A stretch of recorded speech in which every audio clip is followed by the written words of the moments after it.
I got to try to stop being a fangirl. I got to get into professional mode here. As everybody knows, I'm a huge Steelers fan. I've been wanting to talk to Vince for a very long time. Los hooked it up. It's happening. We got former Seminole linebacker and current starting linebacker for the Pittsburgh Steelers with us this evening, Vince Williams. Good evening, my man. How are you doing? We're happy to have you. I'm doing good, man. Happy to be on. Thanks for inviting me.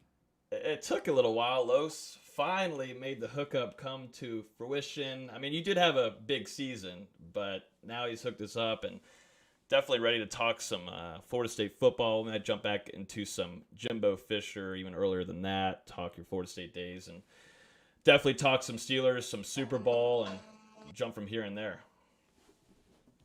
Yeah, man, I'm ready. Go ahead, shoot. Well, let's jump off. Let's see. Talk to me a little bit what you're up to now. I know the season ended. It's not exactly what you wanted it to be. You'll start off phenomenally. I was yelling all throughout the season, hype mode, everything.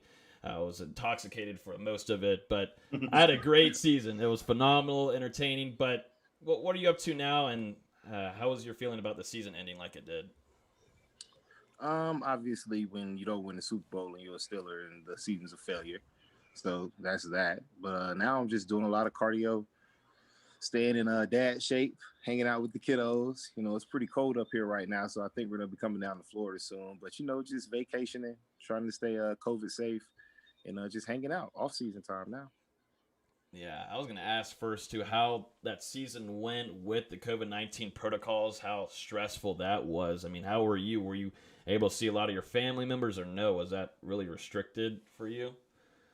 Yeah, I had some traveling going on. I think that the Steelers did an amazing job handling it. You know what I mean? That's like one of the major benefits of playing for a top flight organization is that, they're going to handle things like that amazingly. Even when I got it, you know what I mean? They were already on top of it. They helped me get through it. We were in constant contact. They really helped us get through it smooth. Like I seen a lot of other organizations, they were really struggling with it, having major outbreaks. Even when we kind of had like a little outbreak a little bit, we really kept it under wraps. So it kind of went smooth for us for real. Gotcha. All right, so I got a question, Vince. So this goes back to Florida State days. So you came to FSU kind of when things were getting restarted getting back to relevancy. And when you left, that 2012 team was one of the most talented teams that Florida State's had. In your time there, who was the best player that you played with at Florida State? I got to give you three guys, right? Mm-hmm. So as far as talent-wise, Karlos, my little brother's the most talented player I've ever played with in college football, period. As far as like just excitement, a playmaker, just pure playmaker is Greg Reed. Mm-hmm. You know what I mean? That guy was just dominant. Like it's just anything. I remember it was a Maryland game to get into a bowl game. He goes back there. He's supposed to fair catch the punt to put us in better field goal. To put us in better position. He doesn't fair catch it. He takes it like 50 yards and almost wins the game for us right there. Tremendous playmaker, just a tremendous guy. And then Corey Surrency. No, he never got to play. Nobody ever seen this guy play, but I swear he was like new age Randy Moss. He's Randy Moss that nobody knew who he is, right? Yeah. He had those couple early games where he looked really, really good, and then he kind of just disappeared. But man, I'm talking about 4'3", 40-inch vert, hands like glue, ball tracking, just nice. And yeah, going back to Karlos for a minute. You got to play with him at Florida State for 2 years. What was your favorite moment about playing with your brother in Tallahassee? Oh, man, we had a Georgia Tech game. I think it was ACC championship, man. We was on the field that game. I had like 12 tackles. Los had like 8, and then he had like a game-sealing pick. Should have scored, didn't. And I was just like, man, when you out there balling with your brother, the whole week we were like, yo, put Los in, like put him in. That's crazy. Now he can do this. He's going to be great at this. It's a mobile quarterback. They'll never get outside. And then Nick Moody got hurt. And we got to start together and play the whole game together. Man, that was a significant moment. I still think about that to this day. I'm going to tell my kids about that. Like, that was so cool to do. Oh, it's phenomenal. How was it to you, though, Los, on your end, man? I wasn't supposed to be starting. So, so we're out on kickoff, and that year our kickoff team was one of the most phenomenal kickoff teams in the country. Like opposite teams would stand up and watch our kickoff team because somebody was going to be laid out. And Nick Moody was one of the guys that was knocking people out.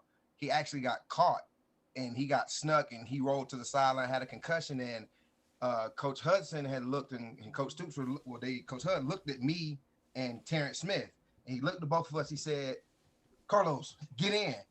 And I had played some behind Christian and some behind Terrence during that week, and I played a lot behind Nick. But I mean, just playing next to Vince, I mean, I got goosebumps talking about it now. It's an energy that a lot of people can never understand.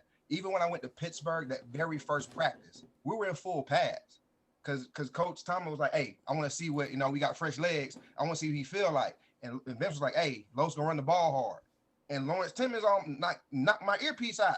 Like it was, I mean, it was a tempo. It was different. Like it's just a different energy when you're around a sibling. It's just, I mean, it raises your competitiveness to another level. You don't want to fail around that. You know what I'm saying? You just want to compete at that high level, like he's going to. Absolutely. And going back to a little bit of your time at FSU, also, Vince. Now it's talked about. It's a large discussion with guys that were around this range with the team at this time. But in 2012, a lot of people think this team had all it took to win a national championship. Loaded team. Absolutely loaded. That's when Jimbo was in on it. Was it 2012 or was it even earlier than that? Nah, guys, we went Telvin and LaMarcus Joyner and Jameis were better leaders than me, EJ, and the seniors we had. They were a better class than us. They really were. We were too wild. We got in trouble more. Our unity council wasn't as strong as those guys. We were out more. We went out more. Like now, as an adult, when I'm looking back, we were probably more talented, to be honest with you, because I just feel like we had more continuity because we had kind of been through more as a team. So we had a lot of continuity. They had a lot of continuity too, but they were just much more disciplined, much more focused than us. Just they had got to the promised land. They didn't get to always step in, but when they seen us fail and how talented we were, they were like, the standard is outrageous. Like we got to outperform those guys that were just here with us. Right. And they just took off. I think the leadership, the maturity of those guys, they were just in a groove and they continued our wave and just finished it on out and win a national championship. Like I look at the 2013 season as just a continuation of the 2012 season because all of those guys really played with each other. Like, it's like, when I hear you talk about it, what I feel like, and I've seen it because I've seen the transition when I was there with Jimbo, and a couple years after I was gone, Jimbo left. So I was kind of on a little bit talking to Freddie too. He was a part of that on the outdoor, watching the coach getting ready to leave a program, not know if he's gonna stick around. So like that kind of wave change, I can see it. We were more accountable. We were more together. We were made to be more together. Jimbo had just groomed that class of his true recruiting class as to be proper seniors and leaders. So by that time, there was no BS. There was no playing around. You had to do this. You had to be accountable or you was not going to play. And by that time, Jimbo had groomed coaches to be head coaches and great defensive coordinator, other coordinators. So now you got coaches want to come in. Well, I want to coach this guy because he's going to, and I got the players and caliber the guys go win a championship. So now it just groomed together. It takes time. I mean, he really did a great job. I mean, a lot of people always say that the Jimbo's guys are just Jimbo hype boys, right? They're just like, oh, you guys are just, your Jimbo hype guys. I'm like, no, guys. We got to experience what it was like to see somebody build a culture, which is why I'm excited about FSU now today, because I think they're getting back to building a solid fundamental culture. And I think they got a better system of winning now. I think they're really starting to figure it out and moving forward. I think they're going to get it. But you got to hit that foundation. I think we got to see that whole foundation. I have a question for you.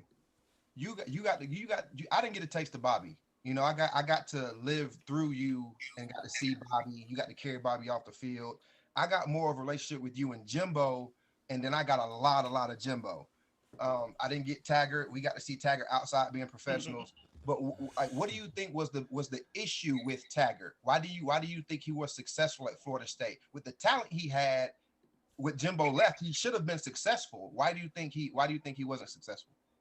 I mean, I don't know. I can't really say it personally, but just watching it from a professional standpoint, I think that Jimbo, they had a disconnect between Jimbo, the transition of Jimbo and the Willie.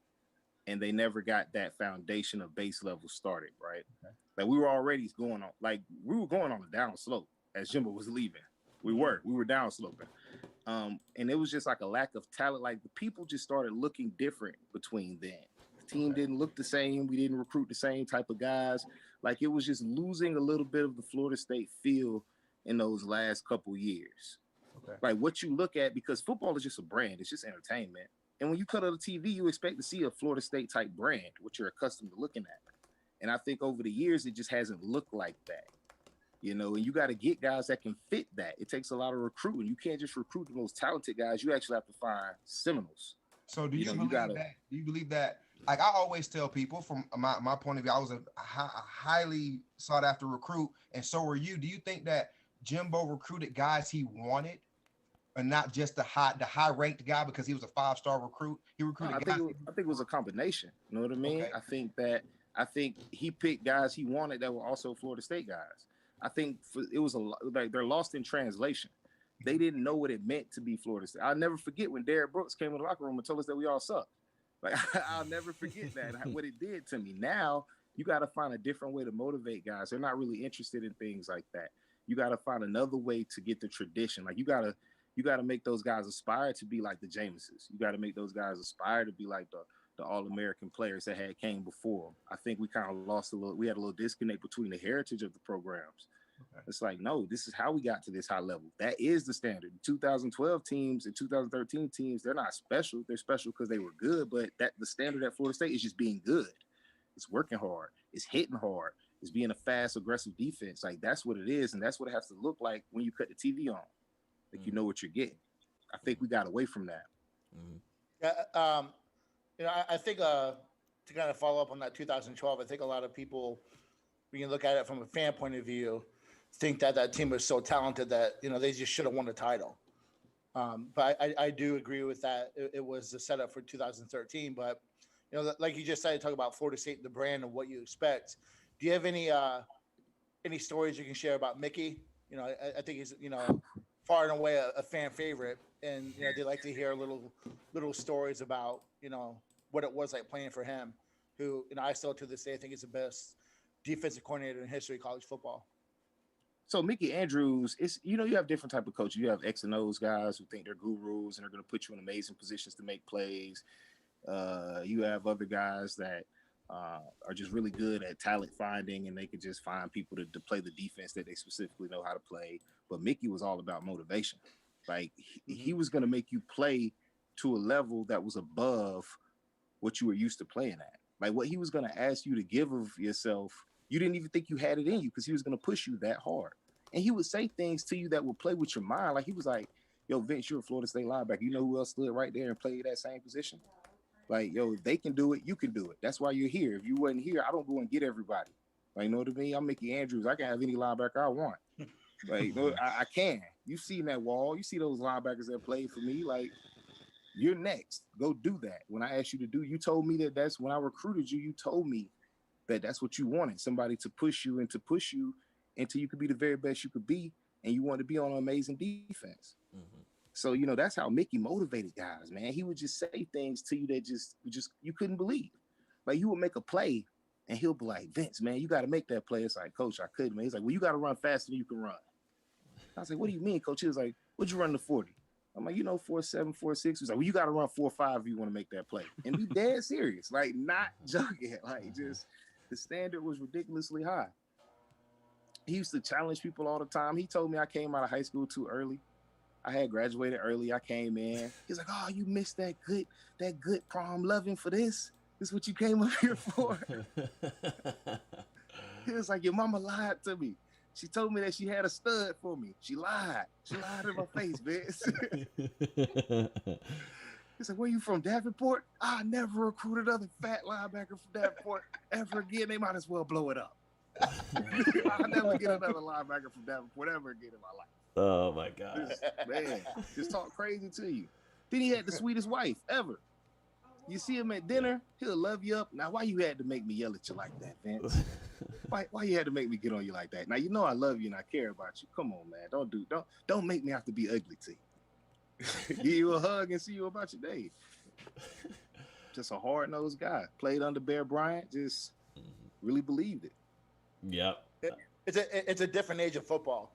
You know, I think it's just a different mentality now from what you see, you know, recruited now. And I don't think that, you know, that mentality necessarily would work today.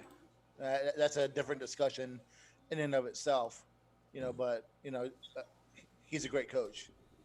You have to find a way to communicate it differently. Mm-hmm. Toughness is always going to be an asset, especially in the game of football. Being a hard worker and trying hard is always going to be an asset, not only to the team, also to the player. These these younger generation, they just look at life differently. They see football as a game. It's like Madden to them, but you still need those tools to be able to achieve whatever you want to achieve in the game. It's the coach's responsibility to be able to communicate that. Like, it's your job to be able to talk to, 18, 19, 20. That's what you have to do. You have to communicate to them. Hard work is still being done. People are still hitting very hard. Football is always going to be football. It's the coach's responsibility to find a way to communicate that to them. Mickey did a great job with that. We didn't want to hear that either. You think we're any different? I tell kids that all the time. Well, the coach tried me. You don't think I got tried by? You think Mickey Andrews ain't tried me? Like, he tried every day. He challenged me. But it was for the benefit of Vince. He was like, well, Vince, if you want to suck, go down there and play scout team, and I'll get another guy to play middle linebacker if you can't do it or you don't want to do it. But I'm telling you, if you do it this way, you're going to be successful and we're going to be successful. But if you don't want to do that, then just go back to Polk County. Like, because you told me that's what you wanted to do. If you don't want to do it, go somewhere else and do it. And I'm like, man, you got to deal with that as a player. That's how Mickey used to go about it. Jimbo, kind of same way in a different way. Jimbo was different. Jimbo was offensive, though. Jimbo didn't have real grip on defense. Offensively, Jimbo would tell you, you know what? You're just not good enough to make that play for me. So I'll just get somebody else to make that play for me. Yeah, you're going to challenge But he wasn't like, oh, know what? I know you can make it. I know you can. But you're just not there yet. And it pushes you to the limit. I mean, how many reps of goal line have we done, Vince? When Chad ran me over. Sophomore year, that was grimy. On goal line, the funniest thing ever. Put me on goal line, and Vince is like, "Hey Vince, hey Los, step inside the A gap. When the ball snap, step in the A gap." Stoops yelling at me. I say, "Know what? I'm gonna cheat the play. I'm gonna shoot the B gap. I'm gonna make the play." Ball snap, shoot the B gap. Chad hits me square in the chest. That's after 33, 34 reps of straight goal line. I'm talking about, but the mentality. You just can't make that play. Nah, you just can't make the play. You just can't read it right. You just can't step in it. But you start to build on top of that, and it builds a monster. It built machines. Yep. I bet I stepped in the A gap. I bet I knocked the paint off his helmet next goal line. But I mean, that's what Jimbo was with that way. Jimbo built machines that way. I bet I continue to make that play. The play that I almost couldn't make, I'm gonna make it this time. And next time, and next time, and next time. It just was repetitive for us. After Andrew stepped down, how was Stoops different? Okay, so Stoops was like a little bit more X and O's. Calm, real calm, but very, very intense. So Stoops was all confidence too. It really built on the Mickey stuff. So Stoops was more just about making plays, knowing what you're supposed to do, and trusting in the defense and trusting in your teammate. And trusting the system and being hyper aggressive in your understanding. Yeah. So Stoops like, you know what you're doing. Now play fast and run fast. You can run. He just built on everything Mickey said. I'm gonna put you in a position to make the play. Just make it. Go do it. Go do it. Extremely violent and extremely fast. If I call special, the ball's gonna hit you in the back of the head, Karlos. Yes. Turn around. Catch the ball. Yeah. I was gonna ask you, Los, we talked about it a couple weeks ago on the show, but this Timmy Jernigan story. How hard it was to handle Timmy Jernigan. I remember, you said Odell Higgins, you had to send Vince to go when hold down. Slammed. Oh, love lady. Man. Come on. Come on. I need the story. I needed to be ran back. Please. Jernigan is also another slept on person, guys. He's very slept on. Very. Timmy was dominant in college. Big sleepy. Yes. Very dominant, man. Love lady and him got at it in practice, and he just ripped his helmet completely off his head, like one hand, like boom, chin strap, everything. He just popped it off. What led up to that? Screaming and going crazy, And Odell looks at me. He's like, "Son, you the captain. Go out there and tell him." I'm like, "Tell him you're the coach. you coach." I'm not telling him nothing. I'm not talking to him. You go out there and calm him down. Facts. Man, that was funny. That was man. I'm telling you. That was another one of the days. We freshman doing the board camp. drills. Los, we did like 13 reps of board drills, bro. We did so many board drills. Yo, hey, you remember me and Willie?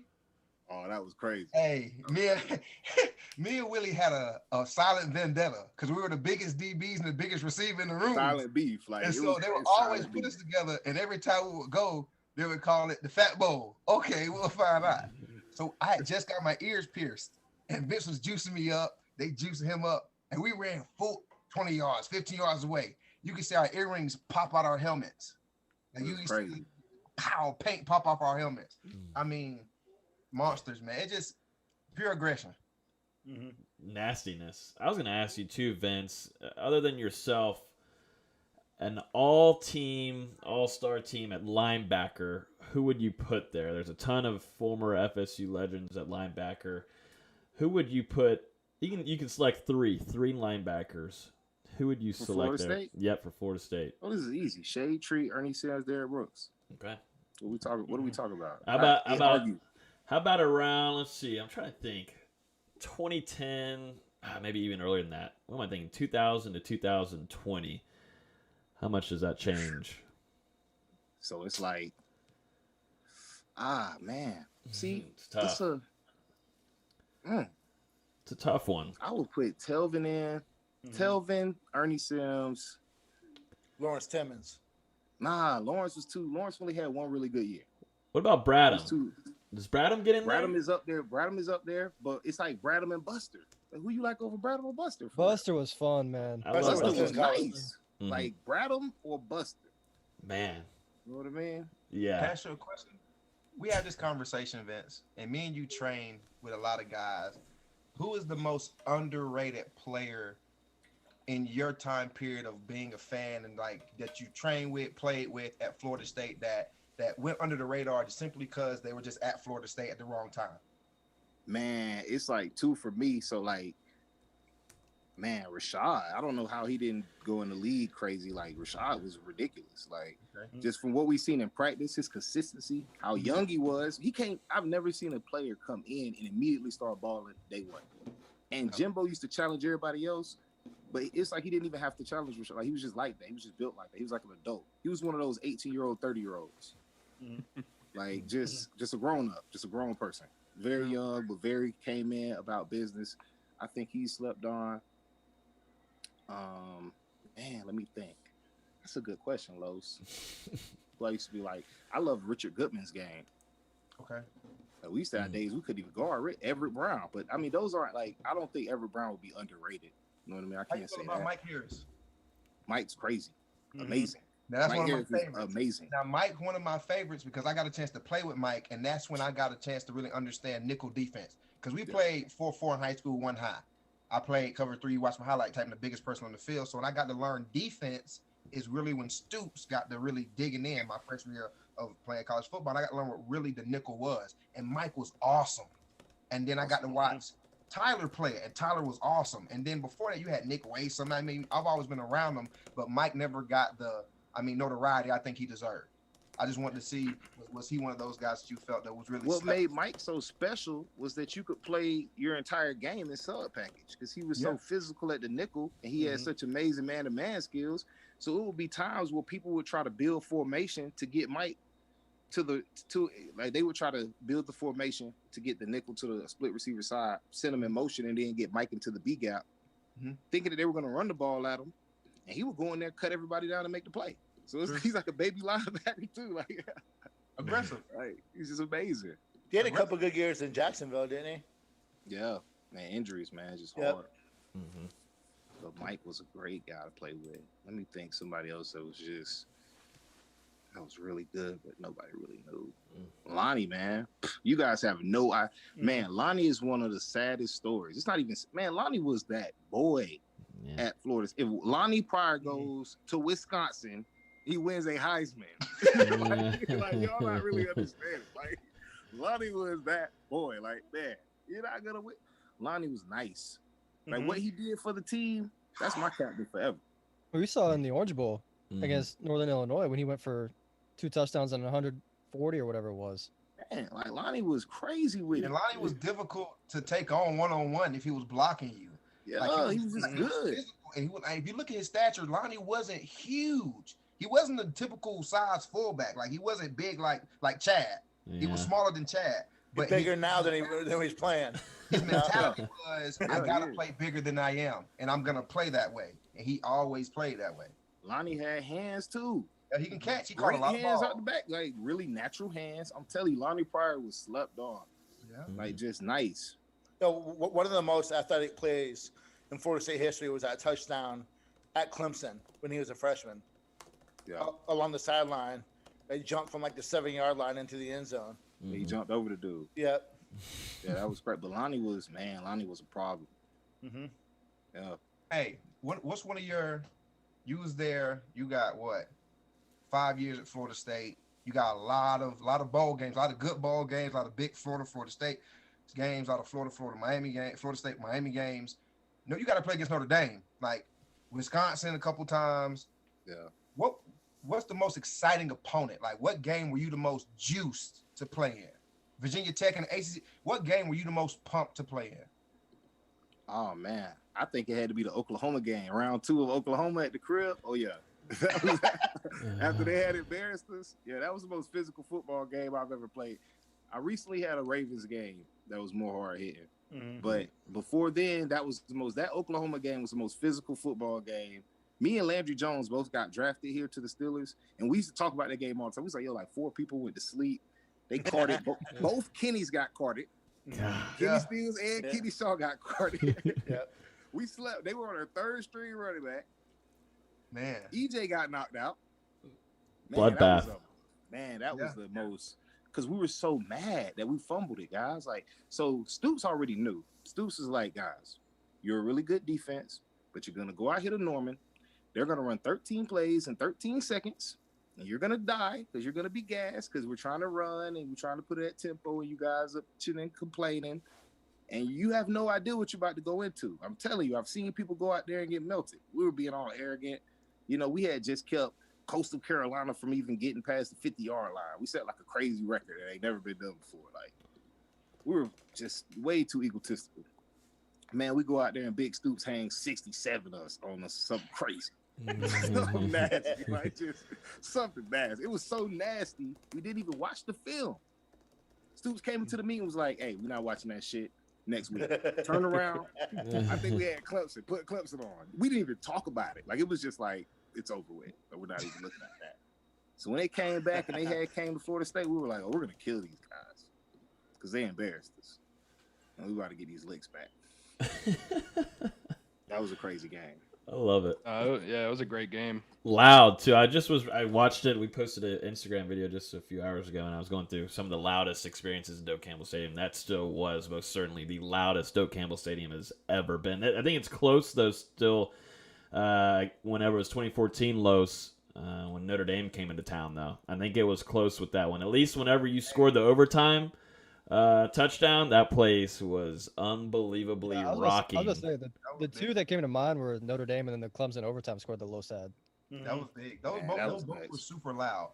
Those both were loud. You know what's crazy though? I think the loudest on-field experience was our Orange Bowl 2012, because from my experience, I played a lot that game, but a lot in sub package. But I got to experience my older brother in a different light, going to win an ACC championship, and that experience in that game together. Then our family going down to Miami. But my brother's experience playing the BCS bowl game, and then Jordan Lynch talking that week, and just watching how the media kind of is juiced up and watching us, not having Stoops there with us, or having Hudson getting ready and DJ Elliott having the coach, and knowing that our pieces are going to be missing, and thinking that they're going to gas us. This boy was cranked all week in practice. All in the locker room, Vince was ready to go. So I think it was not even the stadium, it was the fan. It was us on the field, sideline, Reggie. I mean, we got memes, we got GIFs now of Reggie doing the robot, LaMarcus dancing, Terrence Brooks' interception at the end of the game. I mean, you got the gist of Lonnie scoring touchdowns. That whole atmosphere itself on the field was the loudest I've ever experienced in college football, let alone scoring a touchdown. I mean, that was amazing. But the camaraderie right then, that's always been one for me. And what was the post That guy game? was brave, man. Hey, that guy's a soldier. He's a trooper. I'm not gonna lie. Hey, wherever you are, Jordan Lynch, God, Brady, you are a trooper for that. Ain't no way I would have said that. You're a leader, bro. You're a leader for that one. We're like, what did he say? You're gonna kill this guy. What is he like? Short tempted? Did Jimbo ever bring that up in front of y'all? Did he ever say that? Nah, he didn't bring it up. Coach Stoops did though. Coach Stoops popped in for like 2 days and was like, Vinny, did you hear what this guy said? I was like, yeah, I heard what he said, Coach. He said, we're gonna go out there, we're gonna kill these guys. I'm like, yeah, Coach, you're gonna go out there, we're gonna kill them. I love Stoops, man. Stoops my guy. Yeah.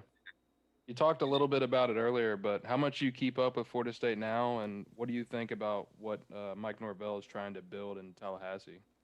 Well, with Coach Mike, he's really cool with Coach Randy Fittner, who's like our recent offensive coordinator. So I was starting to watch him because he was really hyped when the hiring going, but I just stopped watching it for a minute. I kind of got out of it. I was like, I'm going to take a little break. I'll come back to it later.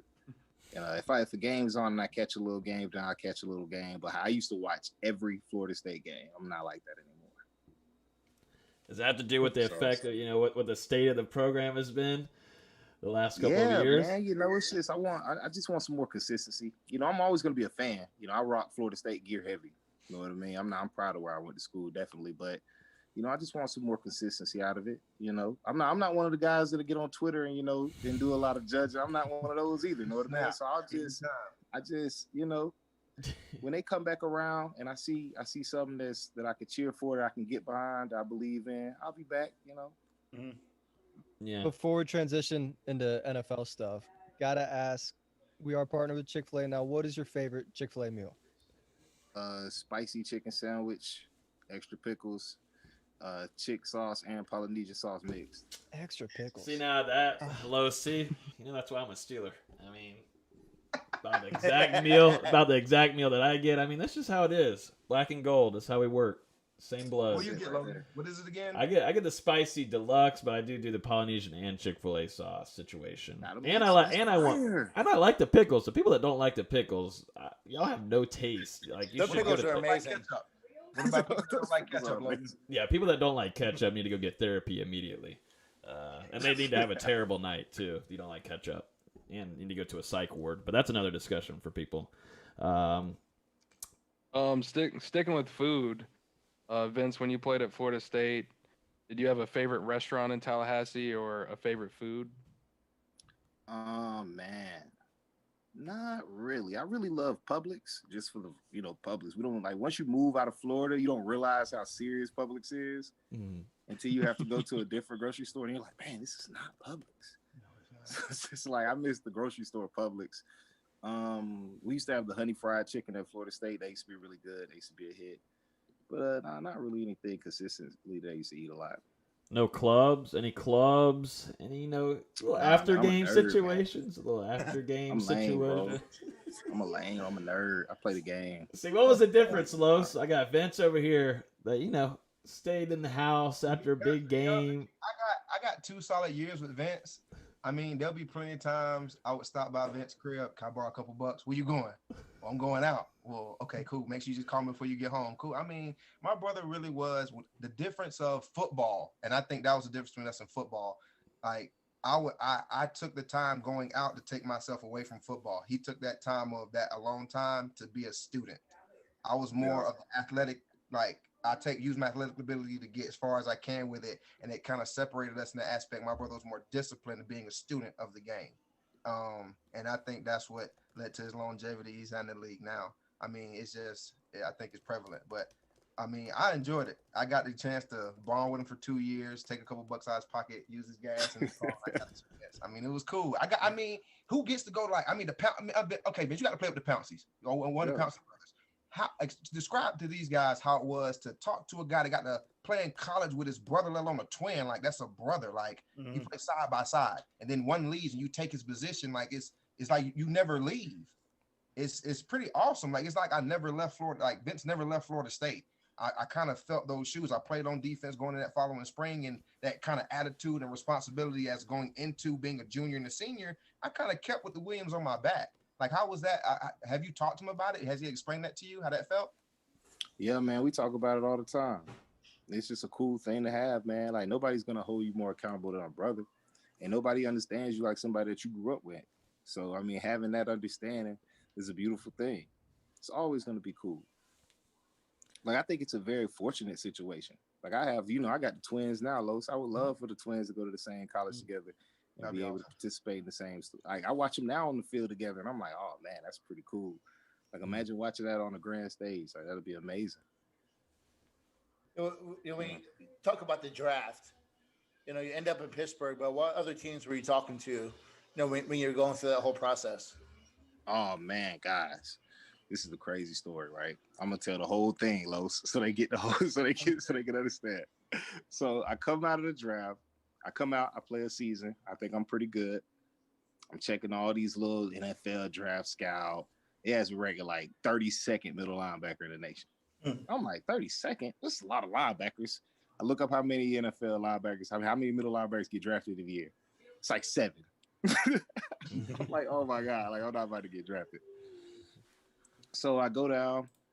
I was just stressed kind of the whole time. You know what I mean? It's just that you don't really know. You don't know where you're going to fall at. You just hoping you get invited to the combine so you get to showcase your abilities, or then you got to just rely on your pro day.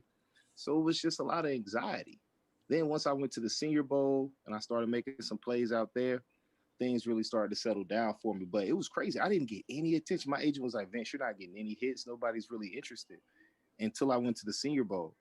And I'll never forget the first day that I was out there, we went through a whole practice, and we had like 6 or 7 guys at the Senior Bowl in my class. So we all break up after practice, and they go meet with scouts and everything, and we come back and we meet for dinner. And all of my teammates had met with like 4 scouts and 5 scouts. I was the only person. I didn't meet with anybody on my first day there. Like, not one scout interviewed me, asked me about anything. And then the second day we put on pads, and I was like, oh, okay, I know what I have to do. So the next day I went out there and I'm just smoking people. Like, I'm straight stroking folks. And after that day, I had a couple interests. I had like the Lions. They wanted to fly me in for a visit. The Chiefs, the Vikings, St. Louis gave me some interest. And then that was when I really started to be like, okay, I think I might be able to get in the win. I see my window here, but I really wanted to play for the Steelers. Out of all the teams that I was looking, I was like, I went to Kevin. I knew who Kevin Colbert was. I knew what he looked like. Like, I walked over to him and I was like, hello, Kevin Colbert, I'm a Steeler. You need to come and pick me up. You need to hit my phone because I need to go to Pittsburgh. That's where I need to be at. Mm-hmm. Physicality. That's what the Steelers defense is all about, baby. All about physicality. Yeah, we trained. Freaking Tom Shaw is like me and Los's godfather. Mm-hmm. And, he trained all the Steelers for the Super Bowl runs. So me and Karlos had been around them for our whole lives. So they told us about the Steeler way since I was 16. Mm-hmm. Yep. So just being around those guys and hearing about Dick LeBeau and hearing about the culture and hearing about the locker room, I was like, this is my brand of football. This is something I want to be a part of. I made my mind up like that, but I was like 19 years old. I'm going to shake it up a little bit here between the two brothers. I have to do it here, Los, and you probably know what I'm about to do because I brought it up with you off the air. But it's 4th and goal. You're on the 1-yard line. Touchdown here wins the game. Vinny, you're at middle linebacker. Los is in the backfield, and he gets a handoff up the middle. Which Williams brother is going to win that battle? Me. If it's a sweep, he wins. What you mean? Like, if it's a dive, I win. If it's a sweep, Los wins. Like, that's the answer. Like, I get asked that all the time. That's a fair answer. That's a fair answer. I tell people all the time, people don't understand. Me and my brother talk often. It's like, hey man, I call him, hey man, good game this weekend. You sure? I don't want to be a back when you blitz. I'm not gonna stand there and wait. No, I watch a lot of football. I'm not gonna blitz package. I'm sorry. I'm gonna cut you. I'm gonna hold you after I cut you and make sure I'm not gonna tell you ACL, but I'm gonna cut you during the play. I'm not taking it. No. And I don't want Los to motion out the backfield, and I got to guard him. Like, That's that's a fact. who wants to do that? I don't want to do that. Like, No. if Los I think motion out the backfield, I'll be like, oh man, this over the years, we watched. Los, you break it up. Los, you cutting out. I was like, what happened? Los, you cutting out. The mic's out. Oh no, I don't even know if he can hear us. He's on a rampage. Let's just watch him do it. Yeah, I just had to ask. I'm sure you get asked it a lot, but we had to put it on the podcast here. It'd be entertaining to watch, though. Oh man. Speaking of Los going out, Laughing. He's laughing. Who's the toughest guy you've had to cover? Out of the backfield? Yeah. It's a bunch. Oh man, Giovanni Bernard, right? Salute to Gio. I play him. He plays for the Bengals, so I see him all the time, and he knows because he's a little guy. So when I blitz him, he has problems, and when he comes out the backfield, I have problems. So we play this cat and mouse game for going on 9 years now of who's gonna embarrass who. So I got a follow-up question to what I asked about the draft. You were a later round pick, but you turned that into what's going to be a 10+ year career in the NFL. So what would you say to any guy who, maybe isn't getting that recognition, in that pre-draft process? If you could, give some wise word or word of advice to someone who maybe in that same position that you described, being rated 32nd at your position, but now, you're going to have a 10+ year career. So what would you say to a guy, who's coming up and, wondering how things are going to unfold for them? I mean, to be completely honest with you, though, guys, I just have to tell you that I'm extremely blessed. Like, you know what I mean? Like, I really believe, I believe in God. I believe in Jesus Christ. I really believe I was positioned to play for the Steelers for a reason.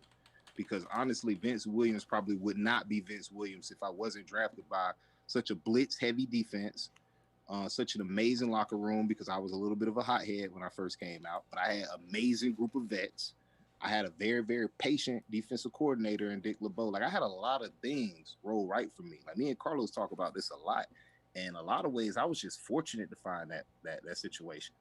So, but just to be able to be ready for the opportunity, to just minimize the things around you, focus on the things that you can control, and control those things. Like, you know what I mean? Like, be in the best shape of your life. Always be ready. Take care of your body. Drink a gallon of water a day. You know what I mean? Those are things you can do. Those are things you can focus on. Can have a great attitude every day you go into work. You know what I mean? Think about, you're rated number 32 in the nation. You're not rated number 54 in the nation. It's some guy that's rated 54, and he's more stressed than you. So, things like that. Trying to be positive. Let me see here. I'm gonna share my screen on here if I can, because the next question goes with it. But hopefully you can see it. If not, then okay. I think y'all can see it.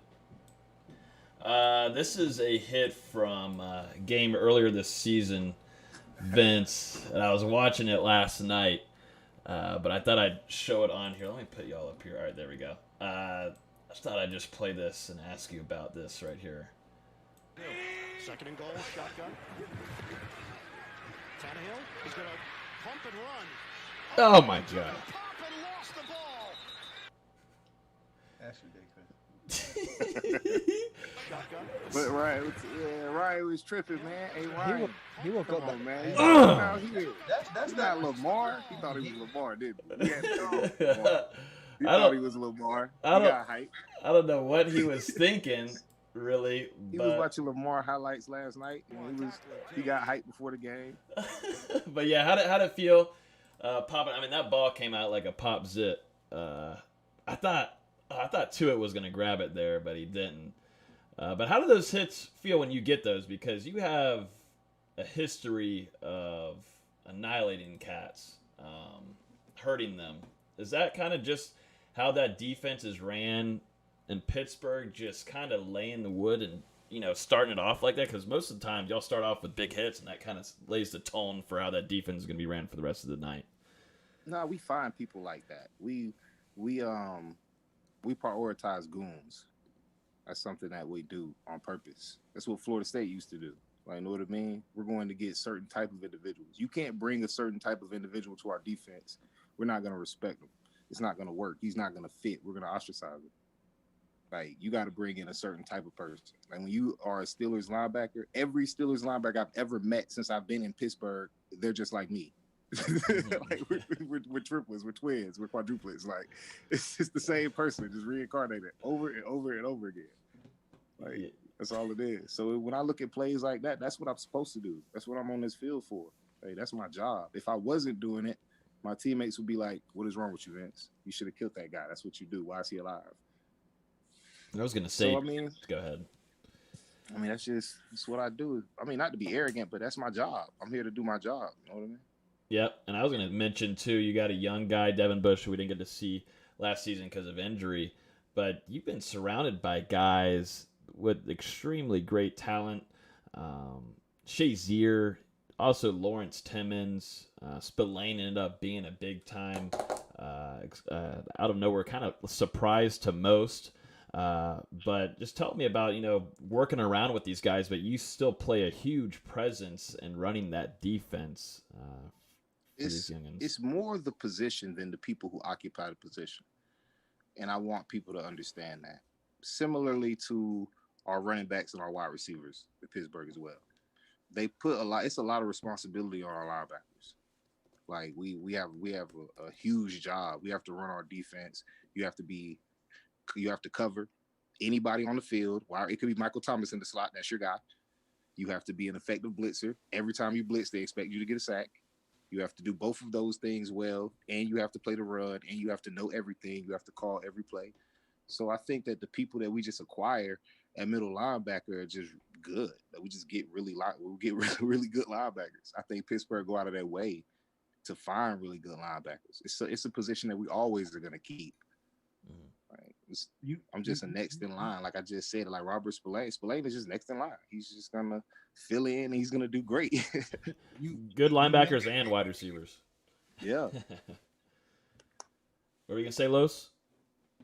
I said you mentioned two other positions, Vince. Two key positions on your roster: receivers and the running back crew. Are they held to the same standard you would say the linebackers are a part of the organization? Yeah, absolutely. Do you think in recent season have they held up to that same standard? Have they carried that Steeler weight? Is what I'm saying of what the reputation of what you're saying is built on. Have they carried their weight? I think they have. You know what I mean? I think that as a whole, as an offense, they could do better. They could perform better. Okay. Like I think that you can't just isolate any one position. I think they had success and they do those things, and we still hold those positions in high regard. And that's why they take so much slack if things don't work. Like if something doesn't work, they're not going to be like, well, why isn't the tight end balling? Or we don't really prioritize it like that. But those guys play those positions. Is a lot of weight on those positions. True. And I think they did a pretty good job, though. I can't really single out that position. I just think as a whole, maybe you could judge them and be like, oh, they probably should have performed better, or they should have did better here. But position-wise, I think the wide receivers look good. It's a lot of upside. I think we're going to be pretty good at running back too. To follow that up, Claypool, he's a monster. Yeah. He's a freak. That just goes back to what I said. Like, you know what I mean? Like, we're going to keep great players at that position, like aggressive, hungry guys at those positions. And he's just the next in line. You know what I mean? Mapletron. Mm-hmm. Yeah. I was going to say, too, you shared a locker room for a majority of the time. I don't really know how long, but I know watching interviews in your past next to Antonio Brown. AB, one of my favorite overall players in the NFL. I know he has a lot of stuff off the field, and the media is all over him 24/7 out of his house and all that kind of stuff. But I just wanted to get to know, how it was playing with him, of someone of that talent. I mean, he still has the talent to be one of the top receivers in the NFL, but also along with Le'Veon Bell. I mean, these two big time talents that have different kind of personalities that usually isn't like the Steeler way. Steeler way usually more quiet, and they kind of take care of things on the field. But tell me about how it was sharing the locker room next to AB for a little bit, or however long it was, and then also playing with Le'Veon Bell. Well, I mean, nobody works harder than Antonio Brown. I mean, that's the statement right there. I don't think people even understand that. Like, I don't think people grasp how hard Antonio Brown works. I remember times just hanging out at his house, and we're in the middle of his front room, and he has a jugs machine, and he has his cousin shooting footballs at him across his gym because he has a gym in his house. So he's standing on a Buso ball, and we're watching the game or something. And I'm over there drinking a Mountain Dew or something, and he's like catching 500 balls off a jugs machine at 8:30 at night with a helmet on, with a Panthers Greg Olsen helmet. And he's like, "Oh, Vinny, we got to be great, Vinny." Like, he's just the ultimate competitor, always working. He never stops working, ever. I've never seen a guy. He inspired me. Like, I got to sit next to Debo too. So my corner lockers was James Harrison, me, and Antonio Brown. Wow. And just sitting between those guys, I'm telling you guys, I'm super blessed, because just hearing about their regimens and how hard they work and their nutritionists and their training and their treatment, that's all they talked about. Like, we wasn't talking about anything else. I don't know what else happens in other locker rooms, but in my corner of the locker room, all we talked about was fitness and working hard and vitamins. And I was kind of ashamed sometimes because I would go to the cafeteria, but I had to bring my food back to the corner, and Debo and AB's in my corner. So I can't even sneak a cookie. I bring a cookie. They're like, "Oh, y'all, you want to be great, but you got cookies. You can't be great eating cookies, Vinny." So now I got to tuck the cookie in. I'm trying to walk with I'm trying to hide my cookies. And they're like, "Yo, we can tell when you walk like that, you got cookies." Man, James Harrison is still, I mean, I think he can still play right now, but I mean, do you ever work out with that freak? I mean, he is I work out with him all the time. Well, not all the time, but occasionally. Yeah. He's a different kind of animal. Strong. It's a discipline, though. It's not really, anybody can be great at anything if you work hard enough. But I think that in life, we don't really know what working hard is. Mm-hmm. Like, we like to look at everything as a sacrifice, but really a lot of times hard work is an investment. It's that so you can tap out on the back end from all the work that you put in. But I think a lot of people quit so early because they don't really understand how deep they have to dig before they hit, like, before they hit gold, before they strike oil. Like, they don't know how much they have to invest before they start reaping benefits. But a guy like Debo, he really shows you, like, it works. He's like, "Vince, I guarantee if you wake up every day," like, I'm like, Debo, I want to get an extra lift in, but I got too much going on. He's like, "Well, Vince, nobody has anything going on at 4:00 in the morning. Period. Like, if you wake up at 4 in the morning, you're definitely getting everything that you want to get done in." And now the only response is, "Well, I want to sleep more." So clearly you care more about sleeping than you care about being a better linebacker. So you don't want it that bad. You don't want to invest. And I got to learn lessons like that from Debo, and that's way more impressive. Like, that lesson was way more impressive than bench pressing with him or doing dumbbell curls with him. Like, being able to have that conversation with a guy like that, getting that information was much more beneficial than. And I think his locker room presence and having a guy around to talk to younger guys like that, I think that was much more beneficial in his older age than him rushing the passer. I'm gonna ask you about the Super Bowl next, but I gotta ask you that question since you said that. Have you had, since you've only been in this one locker room, have you had talked to other teammates, other friends, and other linebackers that their culture is not like that, and they talk about it? How is that explained? Like, every person, I tell you no lie, every single person that has ever came to the Pittsburgh Steelers has always told me, "Never leave, Vince." It's like, I don't care what they pay you, never leave. Never leave. You're not going to find anywhere. I've never heard anybody come from anywhere else that's like, "Yo, it's better there than here." No.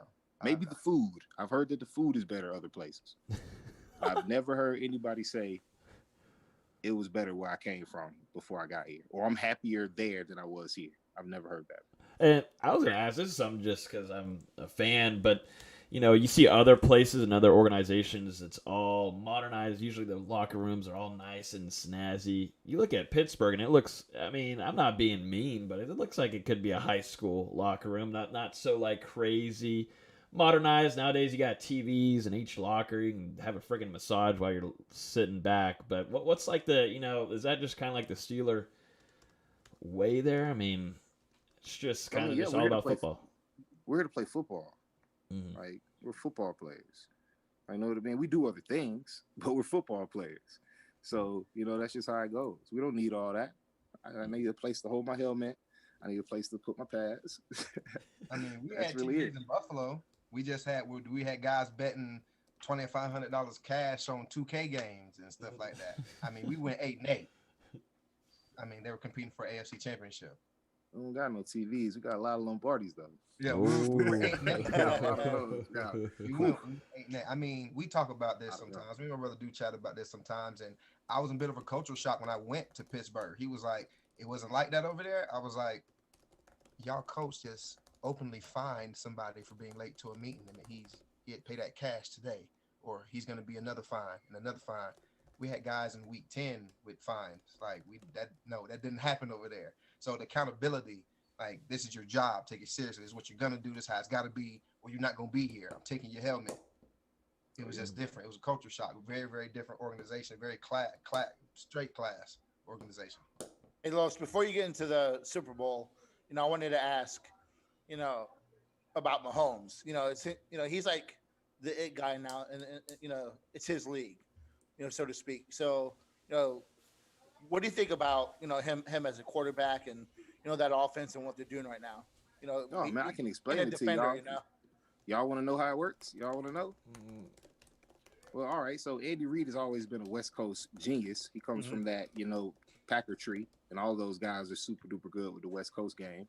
So I knew Mahomes was going to be amazing because they traded Alex Smith away for a pack of Skittles, and I played against Alex Smith 3 times. And Alex Smith is nice. Okay, like if you're looking for a West Coast guy that can dink and duck you, make good decisions, very comparable to nowadays Ryan Tannehill, if to give you the vibes. Mobile, little mobile, dink and dunk you, understands coverages, pick you apart. When I seen they traded a starting caliber quarterback away for a pack of Skittles, I was like, oh, Mahomes is really good. Mm-hmm. So we're playing him like week 3, 2018, I think, maybe 19, one of those years for the first time. And I'm watching film on him, and in preseason, he scrambles all the way out to his left, and he throws a post going to his right. Like he flips his hips and launches like a 70-yard post in the air. And I'm watching this pass, and I keep rewinding it because I'm seeing where he threw it and where he caught it, and it looked like a punt. Mm-hmm. And I'm like, yo, there's no way. Like this would have to be a 70-yard pass, right? Am I crazy? So I text my assistant GM, and I'm like, yo, this man just threw a 70-yard pass on the run to the opposite side of the hash. And he was like, oh yeah, he's like that. So Pat Mahomes plays with Andy Reid, who is a whiz kid. Then they have that offensive coordinator they have. He's a whiz kid. Pat Mahomes also has the best arm talent in the league. He's like, without a doubt, Aaron Rodgers. He's like baby Aaron Rodgers arm talent. Mahomes maybe has the best, ever. I think he's already in that discussion. On, man. Y'all tripping now. Come on, man. We're not talking. Dan Marino threw for 5 bands in the 80s. In the 80s, Mike. 5 bands in the 80s. Dan Marino, we're not going to go. Brent Favre, Dan Marino. Come on now. He got levels. But he is up there. Right now, definitely best arm talent. Definitely. But it's levels now. But he's up there. Talent only keeps going up, too. That's why I don't really like to compare to other generations because, the talent gap, people know better. He probably had way better training than, Brett Favre down there in Mississippi. But, yeah, so Mahomes has great mobility mixed with, the best arm talent in the league, mixed with a high-scoring offensive coordinator that's going to confuse you and throw fullback screens in the red zone. And all their wide receivers run 4-3, and their tight end is a one-on-one mismatch nightmare. So, yeah. So a follow-up question to that, Tyreek Hill. You watch him on TV, and it's just ridiculous. How fast he is. I got to ask. In person. Is he the hardest guy to tackle right now in the NFL?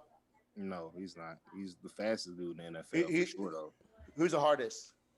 A healthy Zeke or Nick Chubb. Yeah. Yep. Okay. Fournette, when he's not, playing with the Jaguars and he feels like running, that man is a problem. But Tyreek Hill, I'm not going to say he's easy to tackle, but he's extremely fast. He'll kill your angles because you're not going to anticipate him being that fast. You think you're wide enough. Like you think you're giving yourself enough of an angle to catch him, right? You're like, surely if I start running this way, that I'll be able to. Nah, he's going to outrun that angle too. And then he's going to outrun your safety's angle. Now he's just 70 yards of a touchdown. He's doing the little bye-bye peace sign at you. So that's it's like you can't miss or it's a touchdown with Tyreek Hill.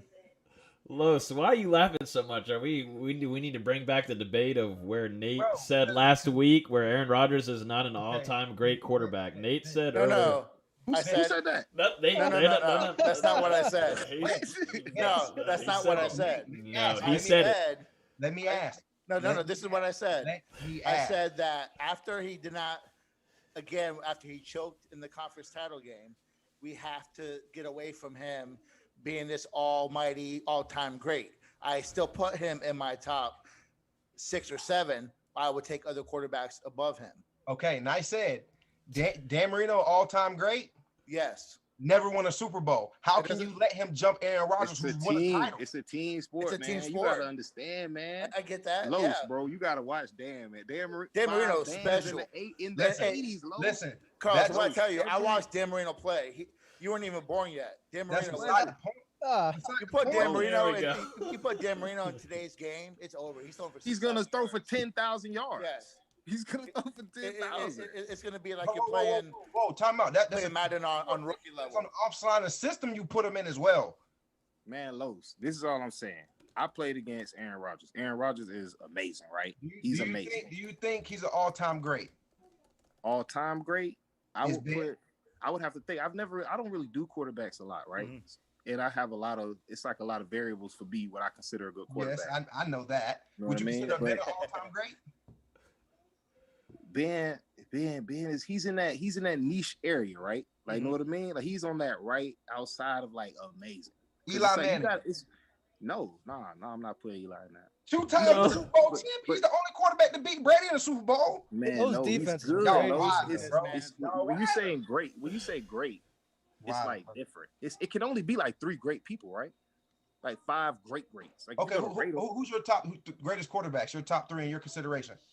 Man, Joe Montana, Okay. Tom Brady, Uh-huh. and then after that, everybody else. I said Joe Montana last week, and he's like, no way. No, Joe- that's man, a lie. Joe? Do not say no way. Come on, man. Yes, you did. Oh, No, I John. did So not it's like agree. for me, it would be like Joe Montana, Tom Brady, probably Tom Brady, Joe Montana, John Elway, Dan Marino, I'm Brett going Favre. Steve. I'm going Steve. Peyton. Steve is 3 for Those me. guys. Peyton Steve's Manning's got to be up there. Peyton Man, but yeah, like Peyton sort of Manning mean. So, defense was good. nah, man, are you crazy? That Peyton Man last changed Super Bowl he football. won in Denver, the last Super Bowl he won in Denver wasn't his Super No, Bowl. we're not talking about that. That We- Peyton we Manning, talking about we're not Indy. talking about that guy. Same quarterback, dog. Same quarterback. Same quarterback. He don't get an excuse. Tom don't get an excuse. 43-year-old Peyton is different Tom's than older than Peyton. 28-year-old Peyton. We're not talking about a different environment, different Peyton, different Tom. We're not doing that. We're not giving him that excuse. Tom's not getting that excuse, and Tom's much older than Peyton is. And when he stopped That's playing, true. That's true. Now, I'm But getting an Los, excuse, y'all. That's a Los, bias. though. Excusey. Man, Peyton Manning changed football. Like, it's different now. Like, Peyton Manning Okay. invented offensive coordinators on the field. Okay.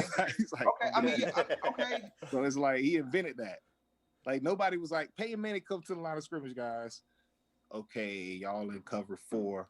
Bet we're gonna run double post. Hey, Reggie Marvin. Omaha, blah blah blah, touchdown. Like, yo, what are you talking about? When you Yeah, hear okay, Omaha, but he's about you- to score. But you It's over. played Tom though as well though. Tom did too, Tom man. has changed the game in the fact that I don't need to even see what you're lined up in. No, From they stole that from Peyton. personnel, I've already beat you at the line of scrimmage. It's just They where I stole want. that. They stole that from Peyton in the AFC. They stole that from Yes. Peyton. I mean, I think it's executed better. I think It it's is. Just, it's just an ex- Bill Belichick's amazing at that. The That's what best he thing does. Tom Brady has done is figure out how to cheat.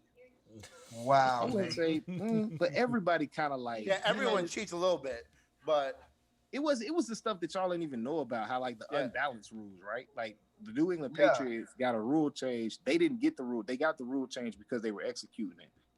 They would run a hurry up offense, but they would run unbalanced offensive lines off of it. So they wouldn't give you time to like adjust. And they would always have like tight ends backside eligible and do all kind of trick things like that.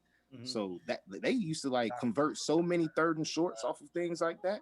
And in the process of a game, you wouldn't even know they were finessing you or tricking you, but they're just getting away with something that's completely illegal because you're not even supposed to have this many alignment on the line of scrimmage. But they would just do it so fast, you get 2 yards, and they were finally like, "Whoa, this is a legal formation." You have to But report. you know, the Patriots do things like but they wouldn't even report. So it's different things like that, like that I would say more of like fudging things.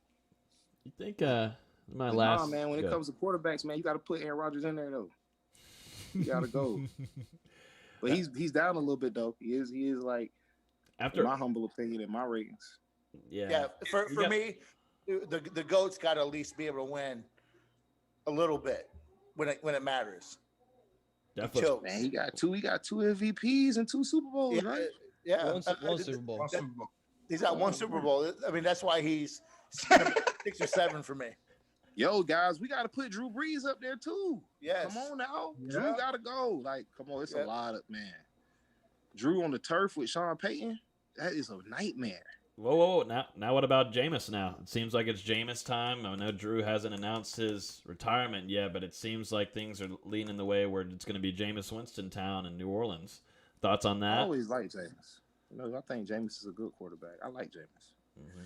I think things are he's going to work. be fine. I think with Sean Payton, he's like a little quarterback whisperer. Like he knows, he's a little, I wouldn't say a guru too. He's just really good at isolating people and getting people the ball that he wants to get the ball and letting his playmakers make plays for him. So you got a play caller like that. As long as Jameis's decision making is right, he could put up video game numbers. All right, Brody. Super Bowl Sunday coming up.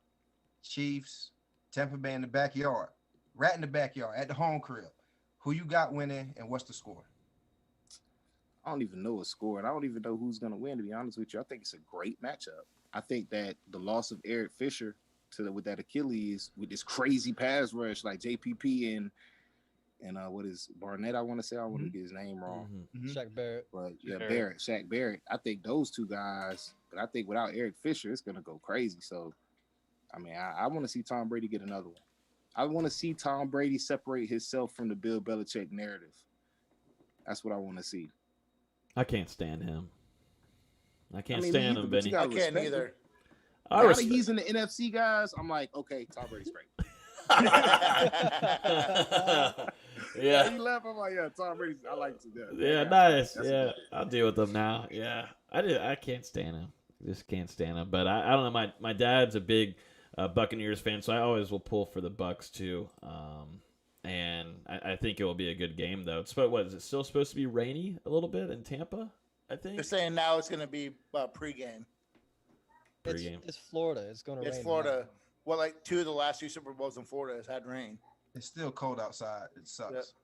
Yeah, no, it's nasty here. Man, it ain't cold, man. It's cold. I know it's cold. It is not cold, guys. It was snowing here in Carolina 2 days ago. I don't want to hear about it. That's not, yeah. It's not. Come on, man. I got 8 inches outside right now. That's terrible. 8 inches? Backed up. No way. You're used to it now. Terrible. Well, we've had you on here for over an hour now, and this is something we've been looking forward to for so long, and thanks to Los too. But we definitely appreciate you coming on here. We talk a lot of Florida State football. We talked a lot of NFL. We had some arguments, which is always best. That's how you get more listens on podcasts, so on shows. You know, Stephen A. Smith, the only way they got so many views is because they just argue back and forth. So definitely appreciate you coming on here, man. This has been a phenomenal experience, I know, for me and I think for the rest of the crew here. Yeah, man. It was great for you guys to have me, man. I really appreciate it. Thank you, Brody. I'm gonna have to grab a jersey soon. You know, I might have to have something put up in the back of the. I got a lot of room here, Vinny. I got a lot of room here. I just need to figure out what to put here. I'll just send you like an inventory to Lowe's of what I might want to put up there. So. Man, tell Lowe's to sit there. I'll sign it for you. You can put it back there. Hey, okay. Now we're talking. Hey, appreciate you, man. Definitely. Thanks for coming on. No problem, man. You guys have a great night. All right, it's done recording. Now we're off the air practically. All right, bro. Kind of, a little bit, but definitely. Thanks again, man. It was awesome. Appreciate it. No problem, man. You guys got a nice little podcast here, man. I could never get into the podcast game. It's not for me. No? Nah, it's not for me. I like to keep my thoughts personal. Like, I have my own opinions, and then I don't like for people to want to try to blast me on the internet for feeling how I want to feel. It's like I wasn't even talking to you anyway. Mm-hmm.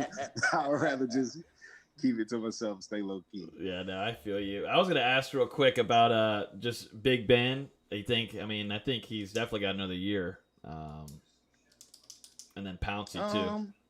Yeah, I think with the one more year, new coordinator, you never know. It is what it is. Yeah. If we didn't lose an entire defense, we wouldn't even be having this conversation. To be honest with you. Yeah, But, that is you know, that things is happen. true. Things do happen. Well, appreciate it again a lot. This is awesome. Yep. All right, Thank man. you, You Vince. guys take care. No problem. Enjoy the cold. Yeah, whatever. Oh, that was awesome. Sweet deal. Well, we can go in and jump into the rest of. We're still live, but we can jump into the rest of the podcast if you guys are ready. The rest of this pod shouldn't take more than 30 minutes. Yeah. Yeah, Do your Just- intro. Yeah. power through this. Let me do the intro and put me a section in there, Dustin, somewhere where I can do You my want- section, Just my do it transition Your before what? basketball. Before basketball. Oh, okay. Yeah. I Yeah. mean, basketball's not gonna take that long. No.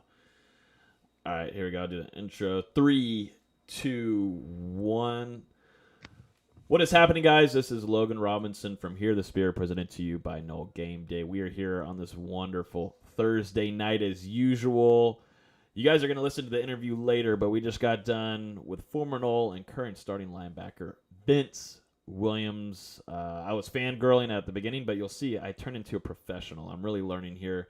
But I had an awesome interview with Karlos' brother. We talked about Florida State, Mickey Andrews, former guys like Timmy Jernigan, Telvin Smith. Jumped into some Steelers stuff in the NFL. We talked Super Bowl. We talked Patrick Mahomes, Tyreek Hill, all kinds of stuff. This was a phenomenal hour-long interview with, I think, is going to be a future Steelers legend. Long Yeah, and career.